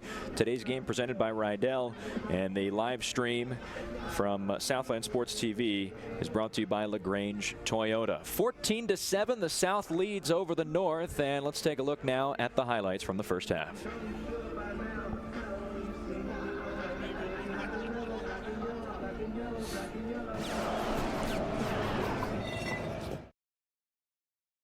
Have never played together before. Right. They've come in, they met each other for the first time 3 or 4 days ago. They throw together a team, they have 3 practices, and then they're out there on the field. Handoff left side. Together all year. The speed, the tempo they're playing at, and really playing physical. It's Max, actually strike that. It's Jay Saunders still also 4 ties. North has been dominant lately though, as they're going to take over once again here. It's a handoff right side. He bounces out. That's A.J. Howard. 4 ties. North has been dominant lately though, as they're going to take over once again here. It's a handoff right side. He bounces out. That's A.J. Howard, and he's got some big room for the blue jersey wearing North side. He takes the snap from under center. It's a play action. Doesn't have anybody to throw to, so he tries to take off. It's Max Hughes in at quarterback now. Here as we start the second quarter. First full drive, handoff left side. He's going to drop back to pass. Has a look down the right side and deep, but it's picked off. Intercepted by DeMarcus in the backfield. He takes the snap from the gun, looks downfield over the middle, and it's picked off. He throws it right back to the south side. Antoine Kincaid is rushed out of bounds. Going at. Big third down right here. Hughes fakes the handoff to Huntley, keeps it himself, and will slide down to the 22 last night and couldn't make it down to Columbus for the game today. So it's first down and 15. The north side on the left. It's taken in at about the 17-yard line. He's got some room to run, crossing field, and at about the 37, he's going to be wrapped up. Oh, he fumbled there at the end of the play. 2-touchdown lead for the South. Pass to the right side. It's complete and quickly stopped after a gain of 5 or so. Time today has the north side across midfield, but it's stalled right around there every time. He drops back to pass, lofts it up down the left side. He's got double coverage, and it's batted down. 46-yard line. Glover takes the snap. He's got a man short on the left side. He tosses it up, and it's picked off again. Glover once again in the eye, and this time he hands it off. Nice running right there. It's Devin Wynn who breaks to the right side and is at GACAcoaches.com. North ready once again after the timeout. It's a pass to the right side and a nice grab. It's first and 10. Takes the snap quickly. Pass left side, and it's caught. Got a couple flags by on the Jay ground. Jones. Has the north side down to the 1-yard line. This is 1:24 on the clock, and the clock running. They're going to take it straight back up the middle. A quarterback sneak and Saunders, second down and 10, drops back to pass from the gun. Has to get rid of it quickly. He was pressured, and the pass is caught at about the 14-1 this year, all the way to the 4A finals. Lost to Cartersville. Back to action here, under a minute to go. Saunders tripped up, breaks through, stays on his feet, and is tackled still. Out on the backfield, and your feet were just drenched. Saunders drops back to pass out of the timeout, and deep downfield on the left side. The ball is batted down, nearly picked off. 33.5 seconds. 14-7, South leading. North can tie. Glover tucks it and runs. He had nobody downfield. He's got some room to run. And helps with time in the pocket. That again, because it's an all-star game, the linebackers can't blitz. Good protection this time. Dropping back left side, and it's caught near the 35. He's got Nolan beside him. Nolan helping to block and give him more time in the pocket. Steps up, throws downfield for the end zone, and it's knocked down. Most of these guys have never played together before. Right. They've come in, they met each other for the first time 3 or 4 days ago. They throw together a team. They have 3 practices, and then they're out there on the field. Handoff left side. They've been playing together all year. The speed, the tempo they're playing at, and really playing physical. It's Max, actually strike that. It's Jay Saunders still for the blue jersey wearing north side. He takes the snap from under center. It's a play action. Doesn't have anybody to throw to, so he tries to take off. So those are the first half highlights for the annual GACA North-South Classic. South leading at 14-7. Kyle Tate with Steve Pardue once again alongside. And I think the clock already ran out on the half about 2 minutes ago, but they've added a few more minutes back for both teams to get out here. Now, you noticed on the sideline that well, there may be an injury concern for Nash Bragg out of Tift County. You said that he walked out much earlier than the rest of the club. Yeah, had the shoulder pads off, and looks like it's a hand injury. I don't think it's anything really bad, you know. But and these games are always going to be better safe than sorry. No doubt about it. No doubt about it. So we'll see. It's particularly interesting to note injury concerns because your It's the rosters final are days so of short Toyotathon in these games. at There's LaGrange Toyota. no real It's your depth last chart. chance to shop there our is. I mean, it's tough, you know. Like I told you, that center position is so important too. You know, it's hard to find one, and then you got to have somebody that's an emergency playing guy. You know, so it may be a guy that started at guard for you may have to move over there. So, but that's part of the All-Star games, and the thing about it, both teams go by the same rules. So, well, let's talk a bit about how they recruit for this game, because it is a hectic couple of months. We've talked about all the work that goes in. How do the coaches find these players? How do the players find out that they've been selected to play in the game? well, really, it's a word of mouth. You know, we put out who the coaches are, and you know, and everybody's pretty much networked together. And you know, you send nominations or make phone calls for one of your players, or it may be a case that you played against a guy and you know, hey, I want that guy, so you'll call his coach and see if the kid wants to play in it. You know, I had a kid, Jeremiah Gimmel, is committed to North Carolina. Well, he injured his shoulder a little bit late in the season, chose not to play, which, you know, and I told him that's your choice right there. But so, you know, then again, like I was telling you earlier, you got the Under Armours and the Army games. Well, sometimes a kid may be committed to you, but something happens to one of those guys, he gets the opportunity to go there, and you can't blame the kid to play in, you know, playing in one of those games. So then you got to find somebody else, or somebody called yesterday and was sick. You know, so you got one slot open. So it's always to get the team here on the field. Once you get everybody checked in the hotel, it's a pretty smooth deal. But about a week before that, you're really trying to figure out who it's hard to get hold of people. You know, school's not in place, you know, right. So a lot of things going on. Well, that actually happened with the north side. You talk about people backing out, whether they back out early or late. Sometimes you just can't replace them. And on the north side, they were originally supposed to have two quarterbacks. Ryan Glover was supposed to have a backup, and the backup ended up going to college early. He went to school early and enrolled in the spring semester. And so now Glover, who would have been taking 50% of the snaps, is taking 90 to 95% of the snaps. And he's under center every single drive. Whereas on the south side, they're kind of splitting him between Jay Saunders and Max Hughes and letting both of those guys kind of showcase what they can do. Well, we're ready for the kick.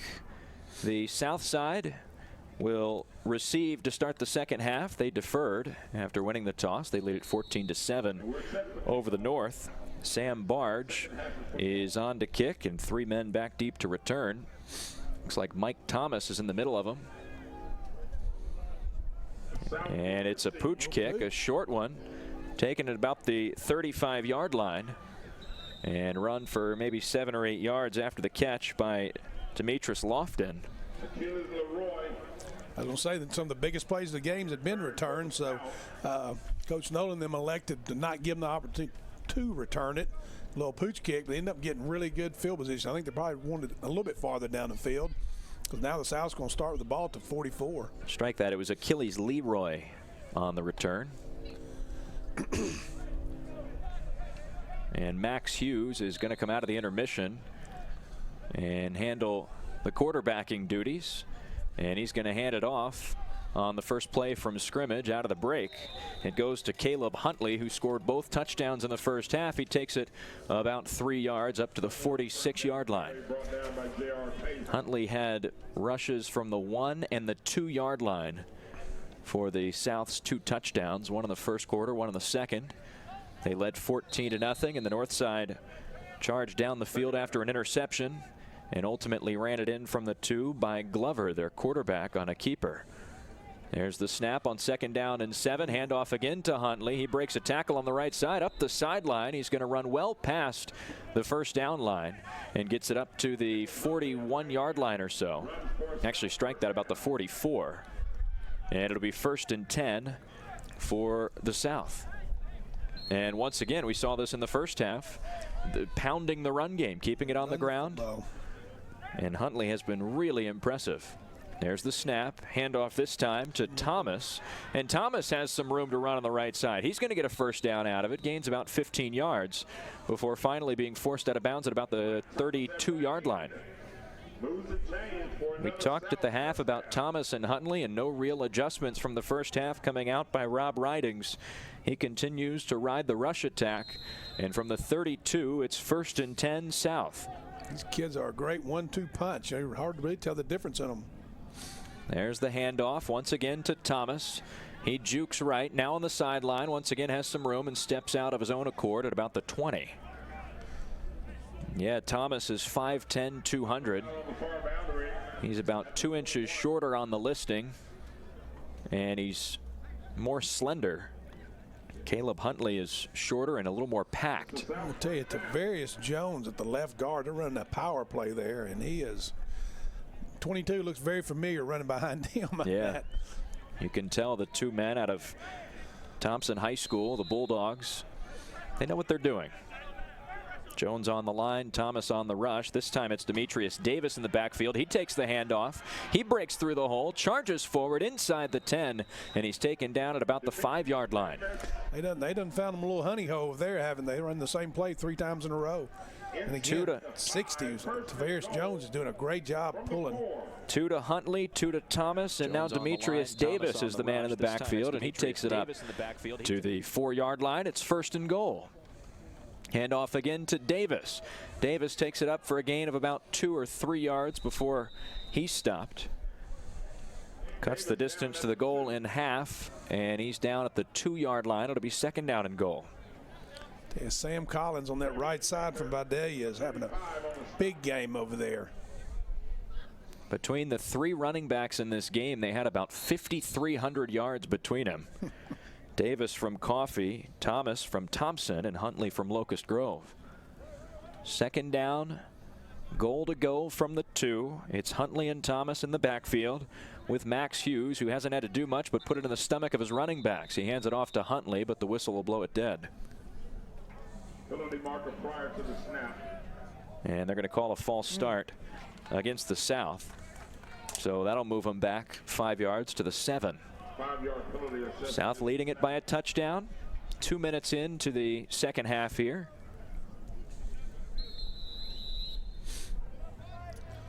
Got the 2 running backs in there together again. It's really too bad we haven't seen Max Hughes air it out a whole lot, but he doesn't need to. He hands it off this time on his right side to Thomas. Thomas rushes forward to about the 1.5-yard line, and that's where he's stuffed.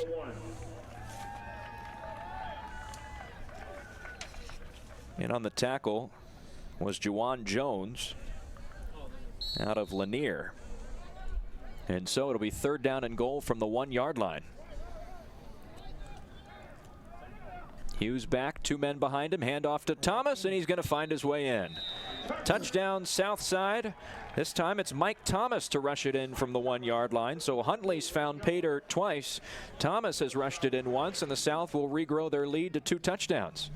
They never threw the ball the whole drive. We'll say I'm not taking anything away from those running backs. I think they're both very, very special football players. But you got to give that one to the offensive line right there. They took control of the line of scrimmage and really didn't do anything fancy. Just started pounding the ball right at them. You could say it was porous. There were holes everywhere. Take your pick. The extra point by Cervantes is up and good. And so it's 21-7, the South leading the North. And we'll be back after this, the GACA North-South Classic. The South pulls away back to a 2-touchdown lead.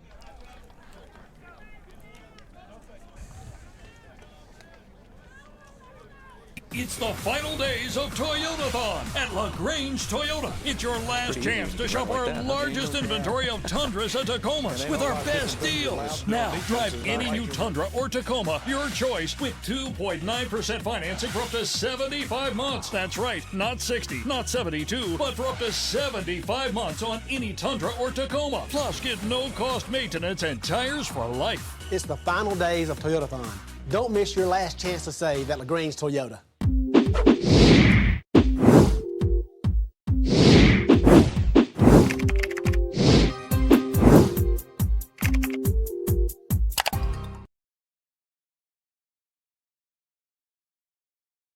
I'm Kyle Tate. The North All-Stars, or the South All-Stars rather, about to kick it off. 3 men back deep to return. 21-7, the South leading it. It's a short kick to about the 15 where it's hauled in. He's got a little bit of room to run, and he's across the 30 to the 33-yard line. It was Devin Wynn on the return. And Steve, you made a nice point. When you run it down the field like the South just did, I mean, they didn't pass the ball once on that drive. It was a handoff to 3 different backs the whole way down, ultimately for the touchdown. In this game, because of the special rules, because of the no blitzing, there's not really a whole lot you can do to adjust defensively. It really isn't. You know, you get over there and try to get them to play a little harder, you know, but the rules are pretty much, you know, you're locked in, especially up front. Now, on the back end, you can do a couple things different, but it's kind of tough. Blitzes are limited to only punts and kicks. So here's Glover, the quarterback, play action pass. He's got a man, hits him in the chest in the numbers. There's a fumble, though, at the 45, and the South has fallen on it. Let's see. Sanderson on the reception. I think they're going to call him out of bounds, though. It was Dondre Sanderson with the reception, and then he dropped it almost immediately after the catch. Now, he had turned, and they're going to say he was out of bounds when it fell, so they're going to give it to him at the 42-yard line. 42. Nice throw there by Ryan. They ran a little bootleg and had a drag route coming, and he had to wait time for that route to come open. It was a gain of about 26 on the play. And now 1st and 10 from the 42. It's a handoff up the middle to A.J. Howard, who won't get a whole lot, maybe a yard on the run. South leading at 2 touchdowns here with 8.5 to play in the 3rd quarter. And the North just hasn't been able to get the ground attack. It's been a significant advantage for the South on the rush. I got a chance to talk to A.J. yesterday also on our visit to the hospital, and what a great kid. I mean, I'm sure Stevens County is really proud to have him representing their school. Got a big old pretty smile on his face. Just kind of lights up a room. He and his head coach Travis Nolan can reminisce about Stevens County. Nolan was there for 9 years before moving on to Oconee County, where he coaches now. Play action pass, dropping back. Glover has a man downfield, and it's picked off. There might have been a little push off that he got away with there. It's intercepted by Sean Schamberger out of Colquitt County, a Tennessee Volunteer commit. He pushed off just the tiniest little bit to get a little bit of separation in the end zone. I tell you, he was in great position, though. They faked a little run play, then the reverse, and bought some time and ran a post route. Just a great play. It was one-on-one coverage, and that's now 3 picks thrown by Glover today. He came out of the end zone, and at the 2-yard line, that's where the South will take over. You know, it's not terrible. What ended up, you know, a lot of people call that a 50-50 ball. You know, we'll throw it, give our guy a chance to make a play, and their guy did, but you still got them pinned down. Once again on the ground with their back to their own wall. It's a handoff to Caleb Huntley, who gets just a couple of yards to the 5. Gain of 2. It'll be 2nd down and 8. The GACA North-South Classic. 2-touchdown lead for the South. They look to add to it from the shotgun. Once again, handoff to Huntley on the left side of the line, and he's quickly swallowed up after a gain of maybe 3 yards. North a little bit better this series there so far. Big 3rd down for them. And as we mentioned, it's hard to plug the gaps that the South is running through when you can't blitz. Linebackers just have to kind of sit back and wait. 3rd down. 7 minutes to go in the 3rd quarter. It's 3rd down and 5. Ball on the 9-yard line. Once again, the handoff. This time it's Thomas. He breaks through on the left side. He's going to run past the 1st down marker to about the 16. And they get out of their own cellar, and we'll have a new set of downs. Another great run by him. I thought they had him, North had him stopped right there, and Mike Thomas just put his shoulders down and ran through the tackler. We may not see another pass by the South. Max Hughes once again in the backfield. Hands off to Thomas, this time on the right side, but he's swallowed up in the backfield. He's going to lose about 2 yards. And like I said earlier, it's unfortunate we haven't been able to see Max Hughes at a coffee air it out. He had 3,600 yards passing this year, close to. That was 6th in the state of Georgia, had 22 touchdowns, averaged 275 yards a game. But I don't know that he's had but maybe one throw all game.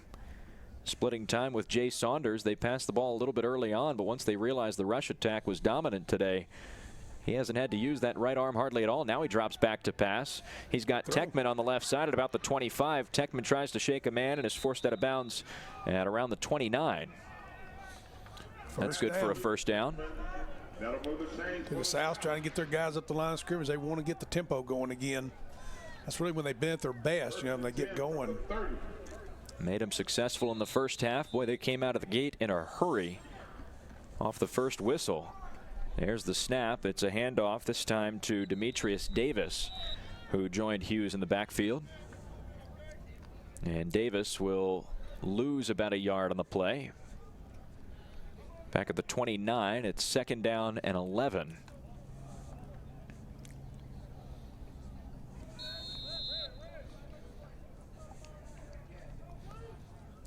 Max Hughes has 2 men around him in the gun. Snap. He's going to look to pass quickly on the right side, and he finds a man, Eli Watson, who falls as he makes the catch. Just a short pass, good for a gain of 3 yards, and that'll bring up 3rd down and, I guess it was about 4-yard gain. 3rd down and 7. Now with Max Hughes, he's just looking short, that time short to his right. Hughes back, just one man there with him. Drops back to pass on 3rd down. Looking. Now he's going to cross the line of scrimmage, tuck and run, and he's tripped up around the 38. Gains a couple of yards there, maybe 4, but it brings up 4th down, and the South will have to punt. So the North held there defensively. Big stop for the North right there. Now they'll look to get something going here. Again, the North has won 5 straight. Stretch that started back in 2010. They won in 2014, 14-10, and last year was rained out. Yeah, you can see these kids starting to wear down a little bit on the sideline. They're not coming off the field quite as fast. But, you know, you don't practice for 3 or 4 weeks, most of them, and not in great shape right now. The punt is up. It goes end over end and immediately out of bounds just past midfield on the far sideline. They're going to mark it, I think, right at midfield. No, a little just across. Looks like the 46. So it's the GACA North-South Classic. South leading at 21-7. And whether it's youth, college, or the pros, Southland Sports TV offers live and on-demand coverage of local sporting events around the Southeast, offering state-of-the-art equipment and an experienced crew. Visit us online at southlandsportstv.com or like us on Facebook. The North will take over and quickly back to pass. Glover has a man on the right side. He hits Sanderson for a gain of 8. It'll bring up 2nd down and 2. Now those are those easy throws right there, trying to get your offense going. Jamal Thomas on the tackle on the near sideline. Like you said, trying to get the offense going. They're down 2 touchdowns in time in the 3rd quarter, running short here, under 4 minutes to go. Ryan Glover has made some nice plays, but he's also thrown 3 interceptions today. Takes the snap, hands it off, up the middle. That's Devin Wynn from the backfield with him. And Wynn will get it across the 1st down. Gains 3 on the play to the 43-yard line. Devin Wynn out of Greene County in Greensboro, Georgia. 5'11", 185.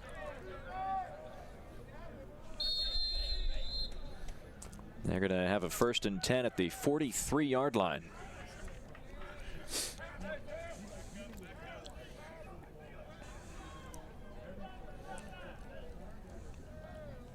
Glover from the gun has Wynn back there with him. Takes the snap, drops back to pass. Quick pressure, Now breaks out of it, breaks out of a tackle, finds a man, athletic play, and they're going to get a first down out of it. Wow. It looked like Glover was about to be swallowed up in the backfield. The defensive end, Malik Clark, slipped his man, got into the backfield in a hurry, but Glover ducks underneath his arm, finds a man for a short pass. Very impressive right there. Not only did he evade the would-be tackler, but he kept his eyes down the field.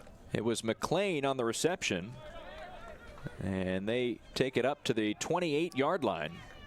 It's 1st and 10.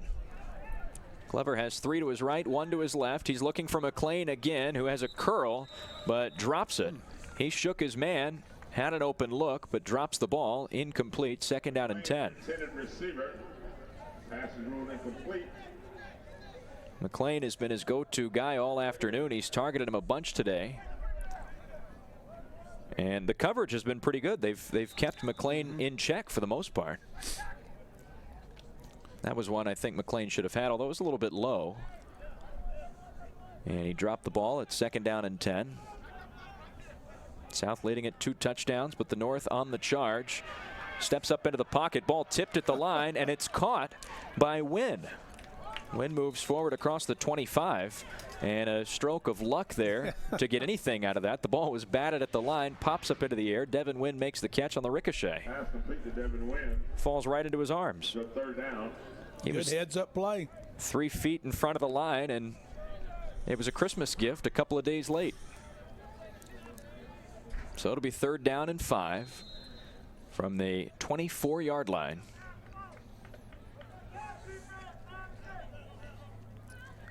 Glover has the big fullback Abe Noland, the son of the head coach Travis Noland, to his left. He helps block, finds a man on the right side on a short route. Dondre Sanderson makes the catch, falling forward at about the 20, but not enough to get the first down. We'll need about 2 yards here. Be a 37-yard field goal if they went for it. But they're going to keep trying to get a little bit bigger here. The offense on the field. A.J. Howard comes out as the tailback. Glover will line up in the gun with him, 4th and 2, and they're going to go for it from the 20. 1 receiver left, 3 to the right.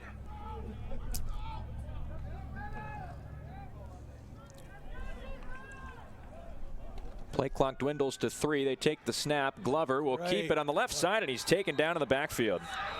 Swallowed up by Kincaid. The ball came loose, but they're going to rule him down. Glover fumbled, but he was down and taken down in a hurry by Antoine Kincaid. I thought he was going to get the first down. Antoine just came from nowhere right there. Great play. Tried to run, fake the zone up in there, hoping everybody would bite, and he did, but great speed, took a great angle.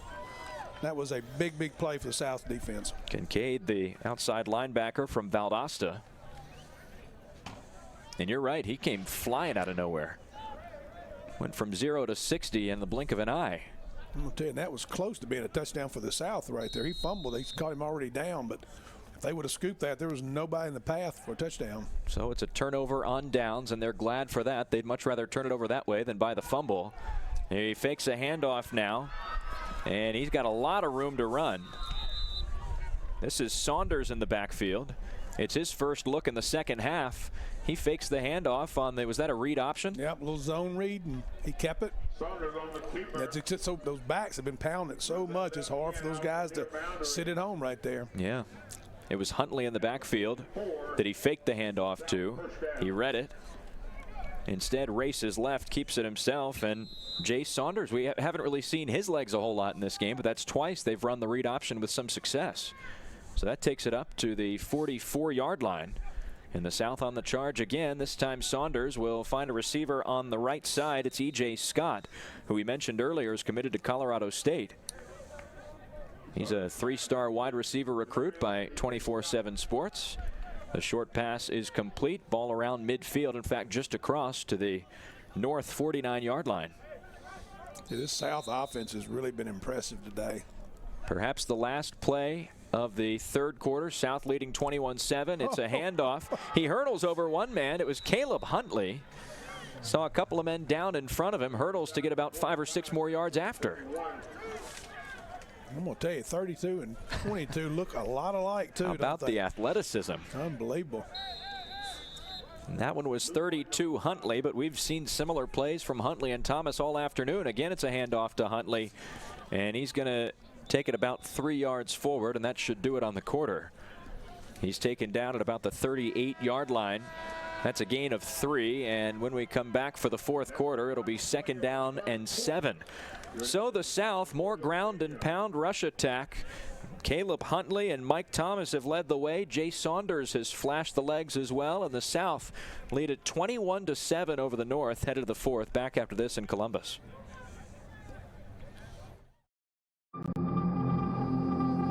The game starts in the film room and continues in the locker room. It locks down on the sideline, then plays out on the field. The game is controlled from the top down. Mind over matter. Every second on the clock, every inch on the turf, fought over and decided upon by every player out there. It's their game, where strategy and speed of thought conquers all.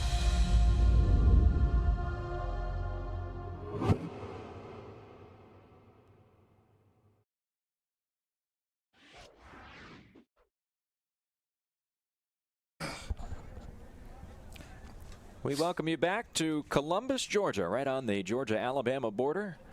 Steve Pardue, my color commentator. I'm Kyle Tate for the GACA North-South Classic.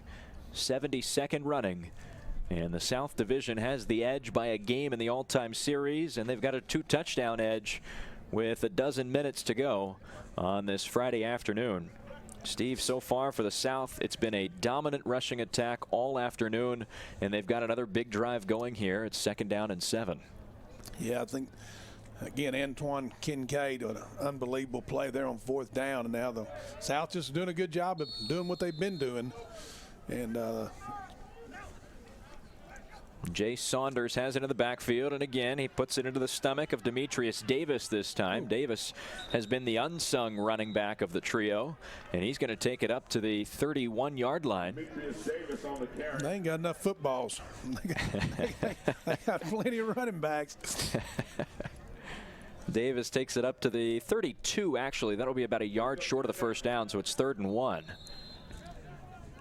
2 men behind him. Saunders looks over each shoulder to make sure and then hands it off to Thomas. Thomas drops the football. It's a fumble, and it's recovered by the North. Tried to do a little bit too much that time. You know, he got jumping around and really just dropped the ball. Looked like he ran forward and didn't yet have the ball secured, and it just got, I don't know if it got poked out or if he just dropped it. But Zay Brown jumped on it, and it's recovered by the North. They confirm. So Brown with the recovery, the South Carolina commit. Looks like we got a little confusion out here. Yeah, the referees are pointing that it'll remain with the South. It sure looked to me like Brown fell on it immediately. But now the officials get together and they've decided that the South will maintain possession. And let's look at it again. That's not it. Now that's the pass.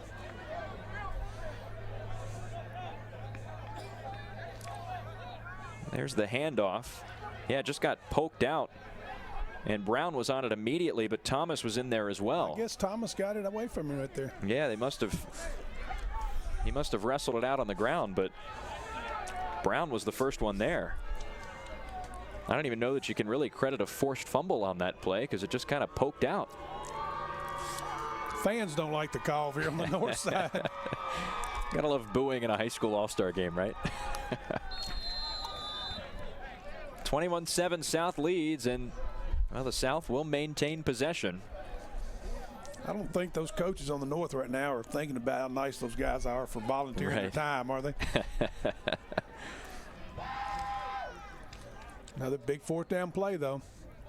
Yeah, it's 4th down and 6 from the 37-yard line. Takes the snap, looks downfield, lofts it up on the right side. He's got a man in Watson, but it's picked off. Picked off by the North, so a moment later it's turned over indeed. The safety, Tyree Robinson, That's one of those you really wish you'd just knock it down. You know, you'd be all the way back up here to the 37 because it was 4th down, but it's hard when you're in the middle of a play like that to be thinking those things. Great play, though, great athletic play. That comes with experience and sort of the in-game action later on in his career. It's maybe a lesson learned from the high school All-Star game. You're right, though, in the heat of the moment, he's not thinking knock it down. He's thinking let's pick it off and see how far I can run. Exactly. Tyree Robinson with the Gainesville Red Elephants. One of my favorite Georgia mascots, the Red Elephants. And now the North will take over once again. Pass complete, short on the right side, a little screen play.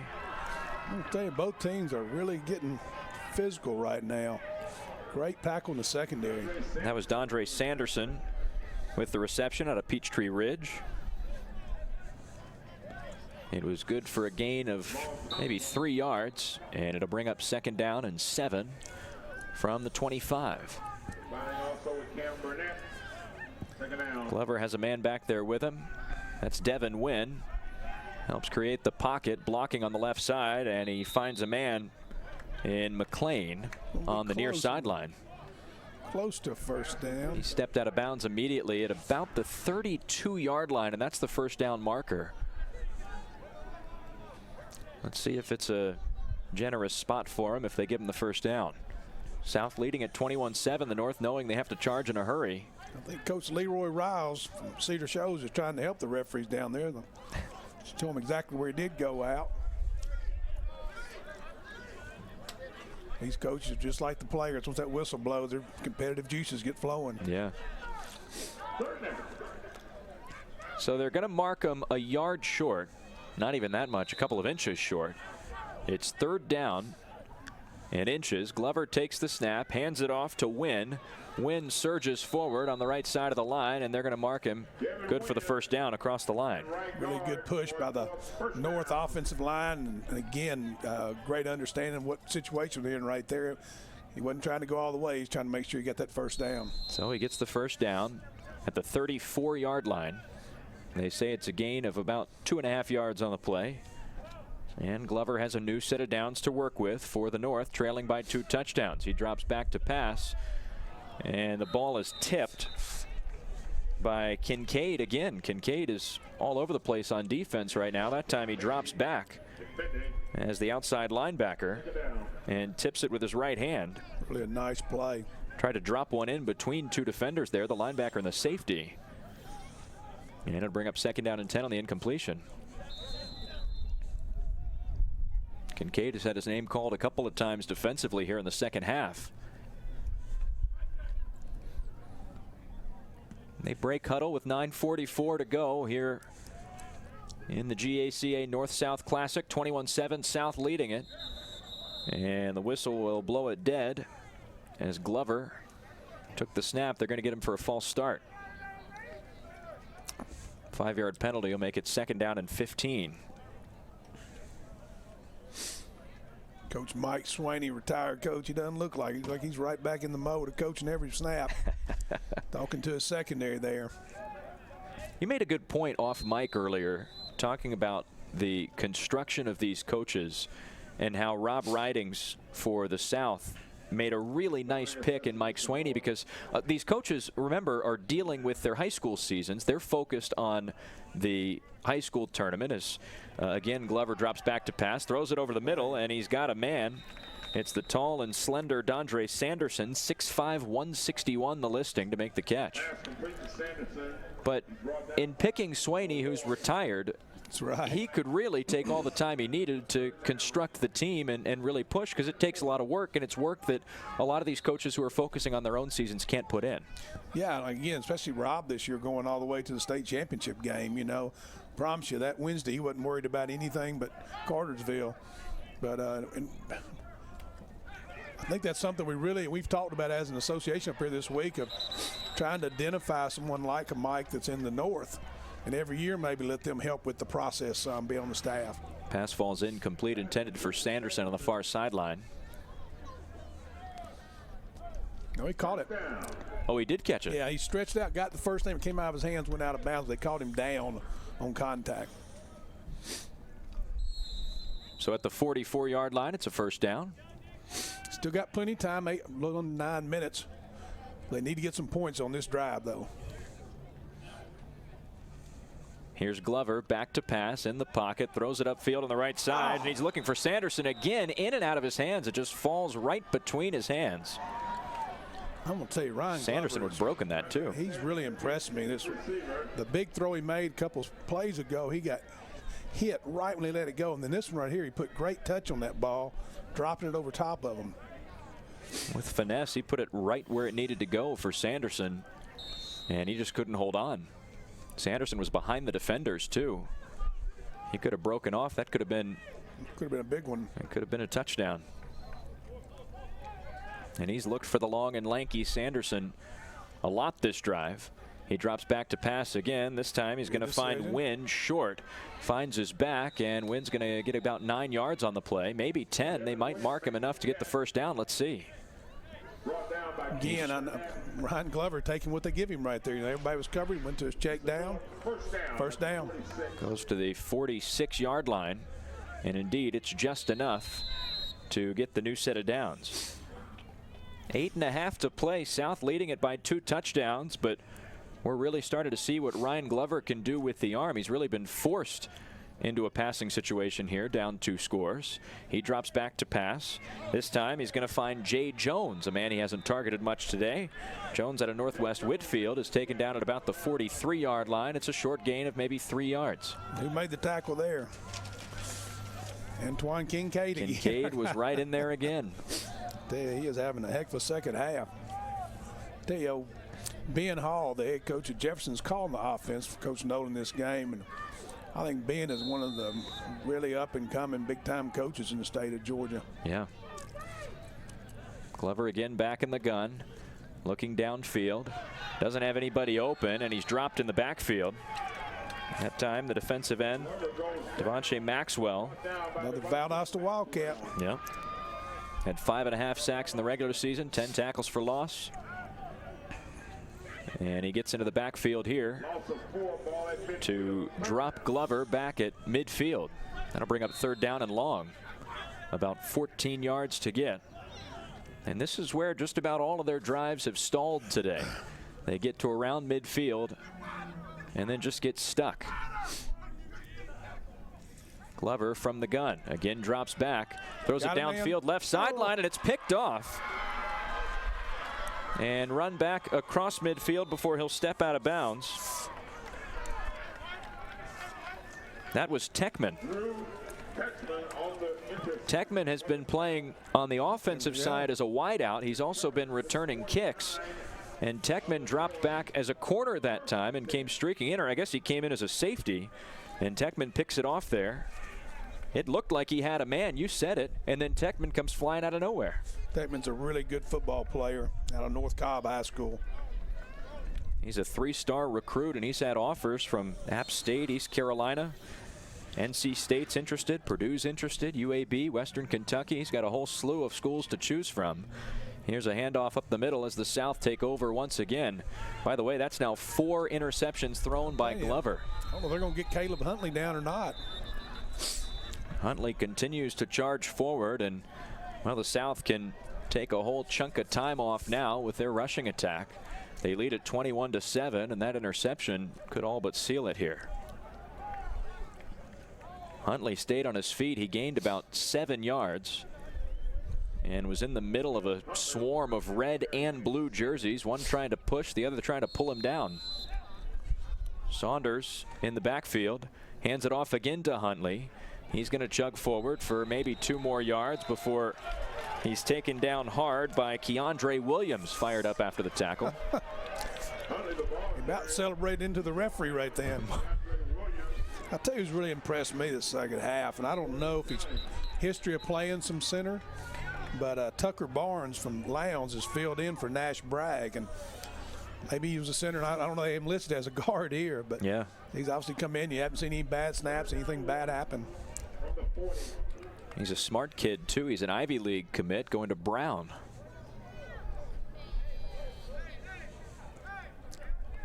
As you mentioned, out of Lowndes, the Vikings but a lot of people just know them as the Lowndes Plowboys.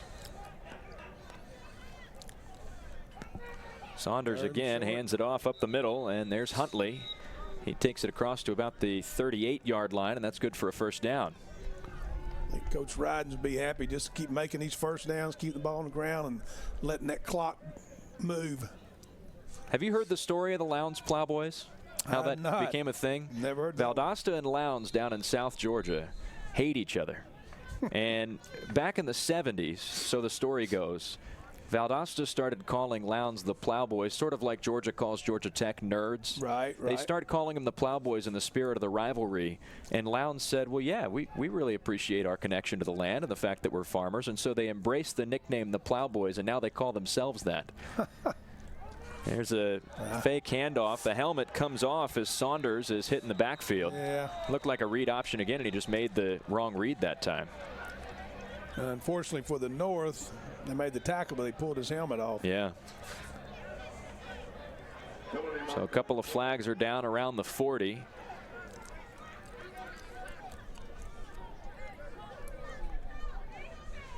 It's 21-7, the South leading the North here with under 5 to go.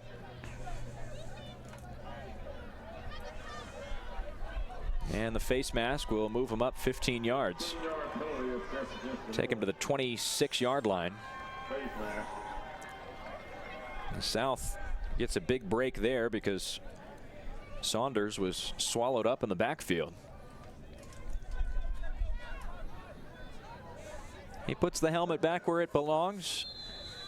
And inside the 30, he'll hand it off to Demetrius Davis. Davis breaks through on the right side and will take it to about the 16. He charged forward for a nice gain there. Demetrius Davis on the carry. It's a gain of about 10 yards. And let's see if they give him the first down. Demetrius Davis getting more handoffs this drive.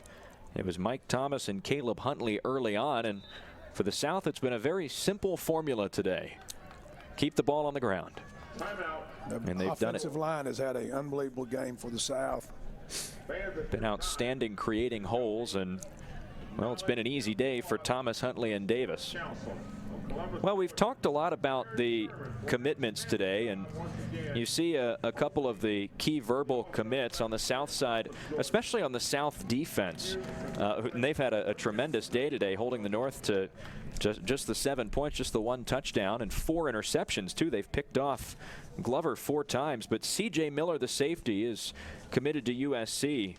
Defensive end Walter Grant, he's a 4-star, and he's set to go to the University of Georgia. Also, Malik Clark will go to Louisville. He's a 3-star commit to go play for Petrino and the Cardinals. Over on the north side, a couple of defensive commits as well. Safety Zay Brown is committed to South Carolina and play in the SEC. Safety J.R. Pace will go to Northwestern. He's a 3-star recruit. Juwan Jones, the linebacker on the north side, is set to go to Western Kentucky, and defensive end Michael Allen is set to go to Wake Forest in the ACC, a 3-star recruit. So a number of verbal commitments, and there are a number of guys here as well who are still undecided, who are still trying to make their decision. Yeah, it's unusual. Zay Brown right there in Georgia's backyard out of Clark Central, but choosing to go play for Will Muschamp over at South Carolina. Yeah, we've talked a lot about Drew Techman today and how he's done a lot on both the offensive and defensive side of the ball, how many offers he has. Also, Caleb Huntley, the running back, has been heavily recruited by Minnesota. Here's a handoff to Davis, and Davis will be swallowed up in the backfield. He's going to lose a couple of yards here. Well, might have gotten back to the line of scrimmage. We'll see what they give him. Minnesota, of course, had a lot of drama recently with their bowl game for a long time, up until about 2 weeks before the bowl. In the Holiday Bowl, they were going to boycott the bowl and then decided a couple of weeks to play that indeed they'd take the trip down to San Diego and play after all. And win. And win, yeah. Dropping back to pass, he's going to overthrow his man here. That was Saunders. And he was looking at Mike Thomas, who had gone out wide on the left side, but threw it about 5 feet too high. So under 4 to go, the South, surprising that they're passing here, ahead 2 touchdowns and inside the 20. It's 3rd down and 11. Saunders will again drop back to pass on 3rd and long. Throws it over the middle, and it's out of the hands of a sprawling Mike Thomas. Would have been a great catch right there. But yeah, and for a running back, too. I think that kid's a football player. Some guys, you can label them whatever, but like the South's going to go for it here. Again, you know, you scare these special teams. You don't practice them enough. And I'm sure Coach Riding's thinking about a block and all those kind of things. His defense is playing so well, he doesn't mind putting them back out there. So Saunders on 4th and 11 will drop back to pass. He's going to throw it to the back corner, the left side of the end zone. And the ball is caught, but he's pushed out of the back of the end zone. It's incomplete. That pass was intended for Techman. And Techman made the catch, but Airborne was thrown out of the back. So it'll be a turnover on downs, and the North will have one final try at surging back into this thing, trailing at 21-7. The South leading it, and well, Coach, I'd say it's been a pretty successful event here in Columbus, huh? Yeah, it's gone really smooth game. You know, it's gone pretty fast. We've seen some great playmakers. You know, the South had a great drive to start the game and a great drive to start the second half. So once again, back out there, it's Glover, who has shown an ability to make plays, but he's also thrown 4 picks today. He throws it downfield, and well, there's going to be pass interference. It was Sean Schamberger getting into it with Khalil McClain, and they're going to catch Schamberger for pass interference. I think he felt he had that step on him right there, and they give him 15 instead of a touchdown. Ball was a little underthrown, but it was a catchable ball. And as McClain tried to turn back upfield to come back to it, or back downfield, he was pushed out of the way of it. So they get the defense on pass interference, and that's going to give the North a little boost out to the 32-yard line. They mark it off from the 17, the former line of scrimmage. It's an automatic 1st down. It was the earlier interception. Been a tough day for Glover with the picks. He's really been forced into some difficult throws here late in the game, especially in the 3rd and 4th quarter. He's going to throw it downfield again, and again, he's got his man. This time, he's still not down yet. It's McClain. McClain inside the 15-yard line is finally wrestled down. Puts a little touch on that pass and breaks off a big one. Yeah, Ryan Glover may have thrown some interceptions. He's really impressed me with his play, though. I think he is a very talented quarterback. He's got pressure on him quite a bit. You know, he stood in the pocket that time. And I think Schamberger gave him a little more space that time because of the previous call a moment ago, so they went right back to him. I thought the receiver did a good job, too. He kind of leaned on him and created his own separation. And he singled up on him again. We may see him come back again. One-on-one on the left side, Schamberger and McClain. Glover drops back, and he's going to be tripped up. Once again, Devontae Maxwell out of Valdosta gets into the backfield and takes down Glover. Grabs him by the shoestrings. It's a loss of 4 yards. Back to the 18-yard line. It's 2nd down. Actually about 5 yards, 2nd and 15. Glover, quick pass off to the right side. It's getting tough, those North offensive linemen, because those South, they're not worried about the run anymore. They're teeing up. They're in their sprinter stances. That pass was completed to Dondre Sanderson. Sanderson makes the catch. It's 3rd down and 9. Quick snap and a flag thrown. Yeah, timing was off a little bit there. And again, we've seen that a couple of times today. Is that the biggest thing you see from game 1 to game 10 over the course of the season, just timing and flow? No doubt. And again, I mean, these guys have put on a tremendous show here today. Right. When you think about it, 3 days of three practices. You know, practice one evening for 2 hours, and 2 hours the next morning, and 2 hours yesterday, and now we're playing a game. So it's really impressive. And we really didn't dive too deep into the historical scores in this series, but generally speaking, it is a low-scoring game. A lot of the reason because of that. This one lofted up toward the end zone and nearly picked off. Yeah, and again, great job in coverage there, and then Antoine Kincaid came over. Yeah. Kincaid nearly had it. He just couldn't secure it against his chest in the end zone. But you're right, great coverage. And it was nearly the 5th interception of the game for the for the South defense, rather. 21-7, they lead it. We're under 2 minutes to go, and a timeout has been called. Central Michigan's getting them a really good player in Antoine Kincaid. He hasn't committed quite yet, but Central Michigan has gone hard after him. And want to remind you, today's GACA North-South Classic. $1 million of liability insurance, award recognition for region championships and milestone awards, and liability insurance that travels with you to camps and practices. Just a few reasons to join the GACA, the Georgia Coaches Association. Membership start at just $60 a year. And you can visit the website at gacacoaches.com. I don't understand why any coach in the state of Georgia wouldn't be a member of the association. Not for all the good things we do, even just for that liability insurance. I don't know where you could find that cheap anywhere. And in this day and world, you really need to have that. But Bobby McAllister, our new executive director, is doing a great job with the association. And we're not just, a lot of people get caught that we're a football coach. We're really not. We're athletic coaches. So we want all of our coaches in the state of Georgia to be a member. South looking for their first win since 2009, as you saw on the screen. The North has won 2010 to 2014, 5 straight. They lead it 21-7 here, under 2 minutes to go. I believe that play right there may have sealed the victory for them, too.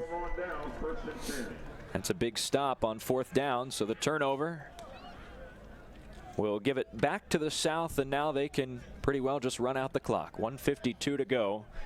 South leading it by a pair of touchdowns. And it looks like Rob Ridings of Thompson, even though the Bulldogs fell a win short of the championship, it looks like he's going to get the All-Star win here today in the North-South Classic.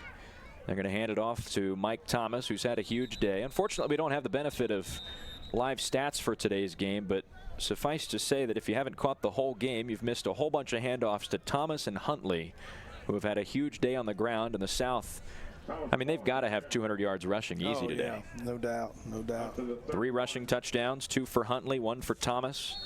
All 4 total touchdowns in this game have come on the ground.